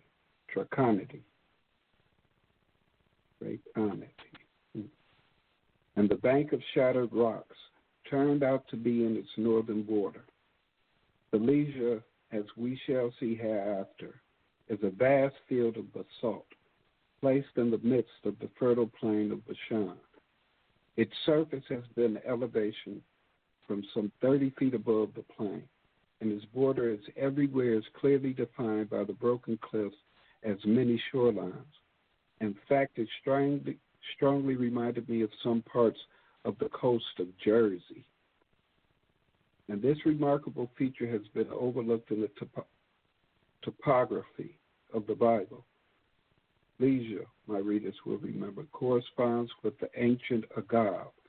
Now, in every instance which that province is mentioned by the sacred historians, there is one descriptive word attached to it, Chevel, which our translators have unfortunately rendered in one passage, region, and in another country, but which means a sharply defined border as if measured off by a rope, and it thus describes with singular accuracy and minuteness the rocky ramparts which encircled the Leisure,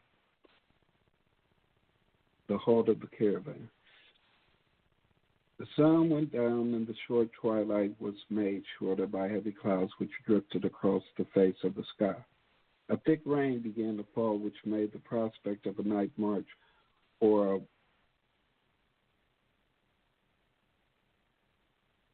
ambiviac equally unpleasant. Still, I rode on through the darkness, striving to dispel gloomy forebodings by the stirring memory of Bashan's ancient glory, and the thought that I was now treading its soil, and on my way to the great cities founded and inhabited 4,000 years ago by the giant Reptilians. Before the darkness set in, Musa had pointed out to me the towers of 3 or 4 of those cities rising above the rocky barrier of the Leisure. How I strained my eyes in vain to pierce the deepest gloom. Now I knew that some of them must be close at hand. The sharping of my horse, feet on pavement started. The sharp ring of my horse's feet. Sharp ring. Yeah, you probably. Pavement on startled me. This was followed by painful stumbling over loose stones and the twisting of his limbs among jagged rocks. The sky was black overhead, the ground black beneath. The rain was drifting in my face so that nothing could be seen. A halt was called, and it was with no little pleasure I heard the order given for the caravan to rest till the moon rose. Is there any spot, I asked of an Arab at my side, where we could get shelter from the rain? There's a house ready for you, answered. A house? Is there a house here? Hundreds of them. This is the town of Barak. We were conducted up a rugged, winding path. That is funny. Go ahead. Oh gosh. What, that name? Yeah, Barak. So Barak was a warrior. So we got Deborah, a prophetess. A prophetess was a warrior leader, and Barak was her first in command. And guess who was the president too? Barak. And I find it interesting. So some guy named Musa, named after the great African king, is guiding them, and now you have them rolling up on a town called Barak. Okay, Ian. Okay, Brother Sean, go ahead.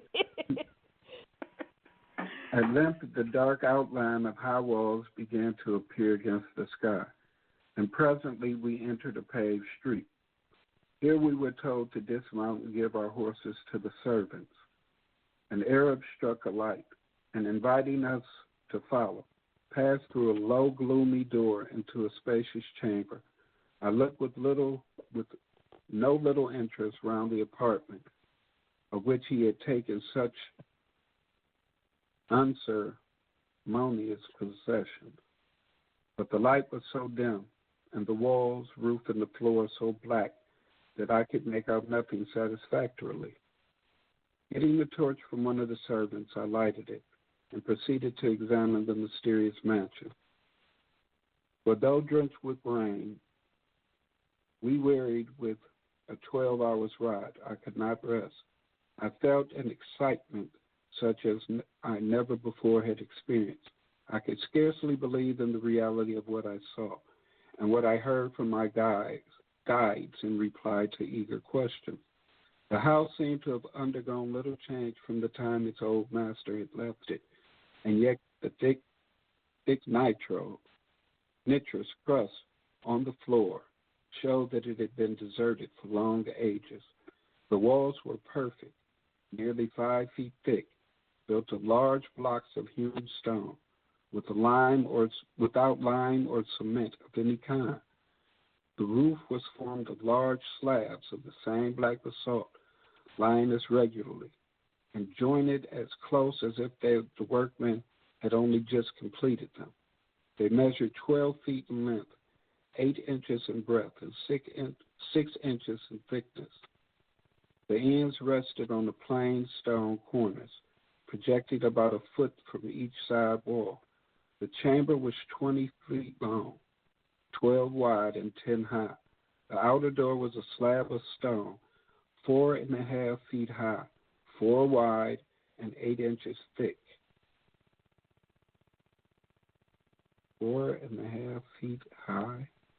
Yeah, isn't that short?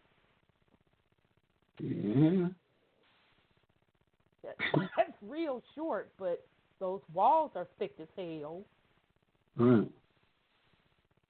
It hung upon pivots formed of projecting parts of the slab, working in sockets in the lintel and threshold, and though so massive, I was able to open and shut it with ease. At one end of the room was a small window with a stone shutter, an inner door also of stone, but of finer workmanship, and not quite so heavy as the other, admitted to a chamber of the same size and appearance. From it a much larger door communicated with the third chamber, to which there was a descent by a flight of stone steps. This was a spacious hall, equal in width to the 2 rooms, and about 20 feet long by 20 high. A semicircular arch was thrown across it, supporting the stone roof, and a gate so large the camels could pass in and out opened on the street. The gate was of stone, and it is in place, but some rubbish had accumulated on the threshold, and it appeared to have been open for ages. Here our horses were comfortably installed. Such were the internal arrangement of this strange old mansion. It had only 1 story, and its simple, massive style of architecture gave evidence of a very remote antiquity. On large stones which formed the lintel of the gateway, there was a Greek inscription, but it was so high up, and my light so faint, that I was unable to decipher it, though I could see that the letters were of the oldest type. It was probably the same which was copied by Burckhardt, and which bears a date apparently equivalent to the year BC 306. Owing to the darkness of the night and the shortness of our stay, I was unable to ascertain from personal observation either the extent of Barak or the general character of its buildings. But the men who gathered around me when I returned to my chamber had often visited it. They said the houses were all like the one we occupied, only some smaller and a few larger, and that there were no great buildings. Barak stands on the northeast corner of Lajah, and was thus one of the frontier towns of ancient Argyle. It was built upon rocks and encompassed by rocks, so wild and rugged as to render it a natural fortress. After a few hours' rest, the order for march was again given. We found our horses at the door, and mounting at once, we followed Musa. The rain had ceased, the sky was clear, and the moon shone brightly, half revealing the savage features of the environs of Barak. I can never forget that scene. Huge masses of shapeless rocks rose up here and there among and around the horses, to the height of 15 and 20 feet, their summits jagged and their sides all shattered. Between them were pits and yawning fissures, as many feet in depth, with the flat surfaces of naked rock, were thickly strewn with huge boulders of basalt. The narrow, tortuous road by which Musa led us out was in place carried over chasms and in places cut through cliffs. An ancient aqueduct ran alongside of it, which in former days conveyed a supply of water from neighboring winter stream to the tanks and reservoirs from which the town gets its present name, Baruch. Winter? I mean, they got winter over there in that region, don't they? What you say, Brother Sean? I say they have winter over there in that region, right? Yeah, some parts of it, yep. Especially in the mountains, absolutely. If you elevate it high, yes. You're not going to have it in a deserty part, although it did snow in Saudi Arabia. Yeah. But that's because of the pole shift. But, yeah, they do in some parts in those high mountainous areas. But I also found it interesting when he talks about these aqueducts, because aren't the Greeks known for building those aqueducts for the water supply system? Okay. I mean, all of this is sounding like the Tartaria story. I mean, finding places perfectly intact, whole cities with nobody staying there. Yep. And they Deserted just move cities. in. Yep. Yep. I'm beginning to wonder whether or not they're actually intertwining this information to try and give it more credence. What, the Tartarian information? Yeah. To me, that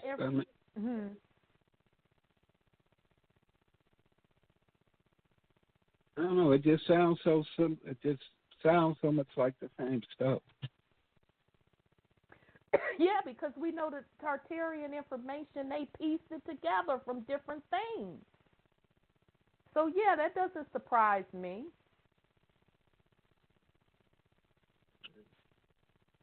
That doesn't surprise me at all. I'm with you, sis. I'm just, Yeah, but just making sure. That's a good point. Yeah, no, that's a very good point. But what we still really don't know, we can only guess, why were these cities deserted? Because the stuff that they're showing in Tartaria, some of it looked like it was built purposely and nobody ever lived in it, just like they're doing over in China. Not like they're doing like they did in China. They got all the motherfucking deserted cities with,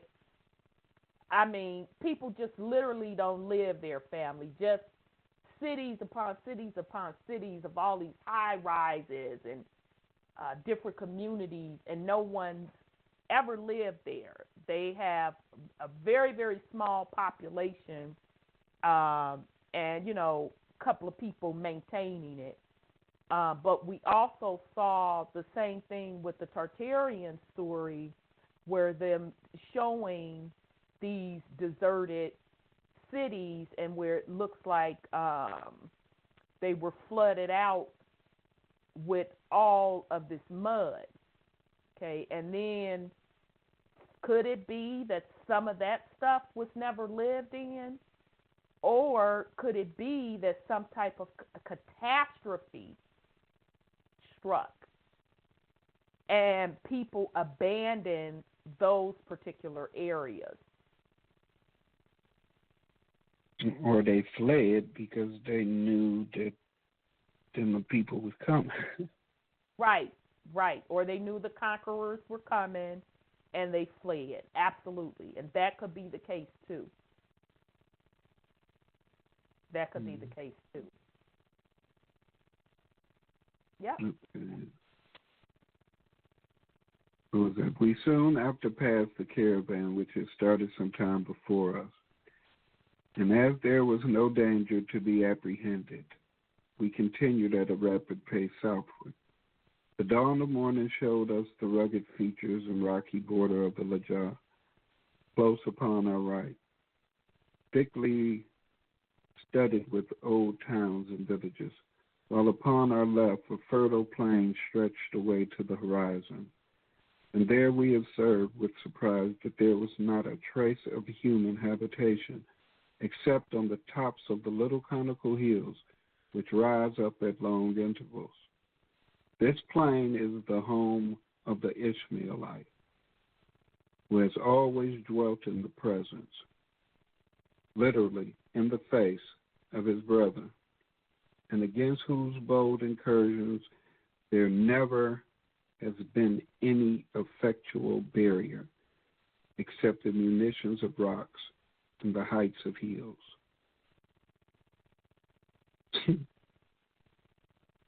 Wow. That's interesting. Yeah. So the only thing that saved people from the Ishmaelites was if they lived up on some high rocky cliffs and had hills, natural border. To see their asses. Right. Right. So that would make sense. So in other words, I'm not living, excuse me, family, living in the pit for them to roll up on me, up in my sleep. So I'm going to be up in the hill to watch out for them. So the Ishmaelites, so I guess those are the descendants of Ishmael, or the tribe of Ishmael. Yep. See, I mean, I know. I just have to say it. Why is it all of these biblical characters are conquerors? Oh. They're killers, they're conquerors. Mm-hmm. I mean, people got to change their motherfucking living arrangements and all of that. Right. Because they keep rolling up on the indigenous people of the different lands. Okay, and just taking it back. Noah and them was goddamn giants. And these Christians are saying that Noah is the reason why there's people on the planet now, that we all descended from Noah and his family. Ain't that incest? Ain't that nasty?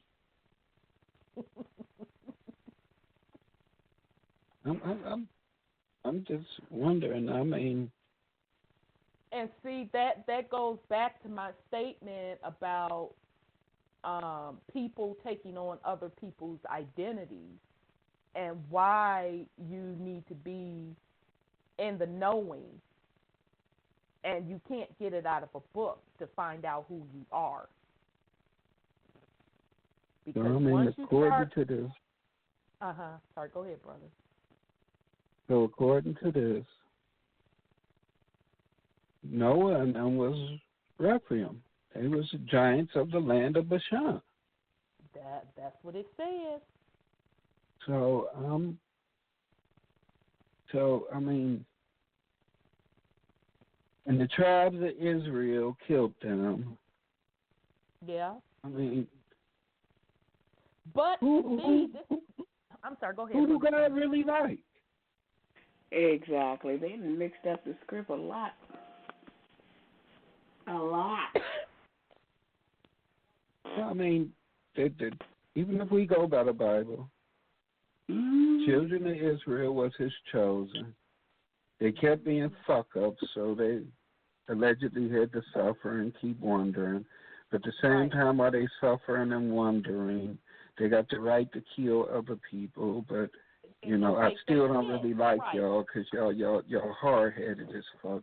But y'all still my chosen ones. So go kill some more people.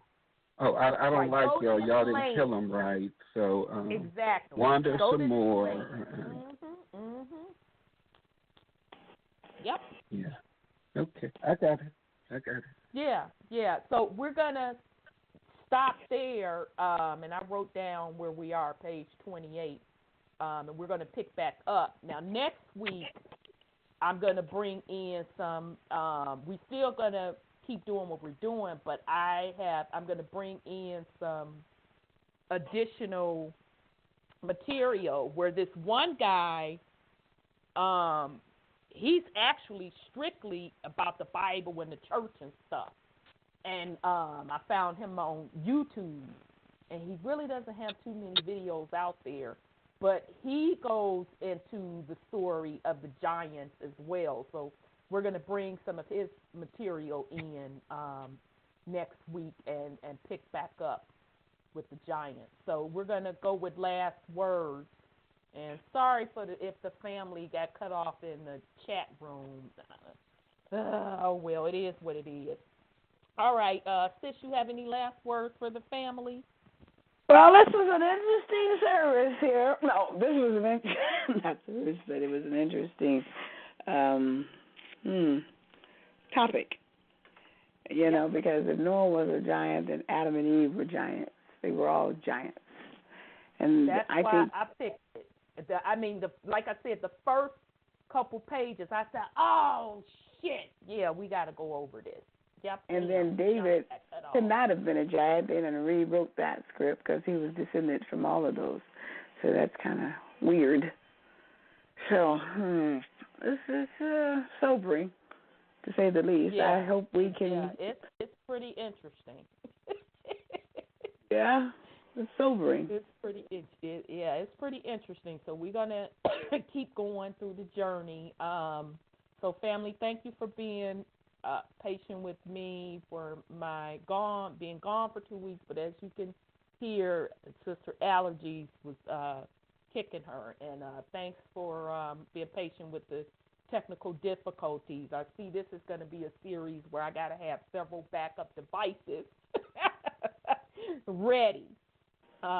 So we're going to pick back up next week with the Land of the Giants. So thank you so much for your love and support. Thank you so much, sis, as my co-host, and thank you, Brother Sean. He got kicked off, y'all, again. So he's gone. Yeah, he got kicked off again. So they clowned him. Y'all guys gonna tell their secrets. Yeah, so we're gonna have to have our doggone backup. So thank you so much, family. Love you much. We're gonna rock out with Diamonds in the Sky. Peace and love. We'll see you next Thursday. Peace and love. Shine bright like a diamond.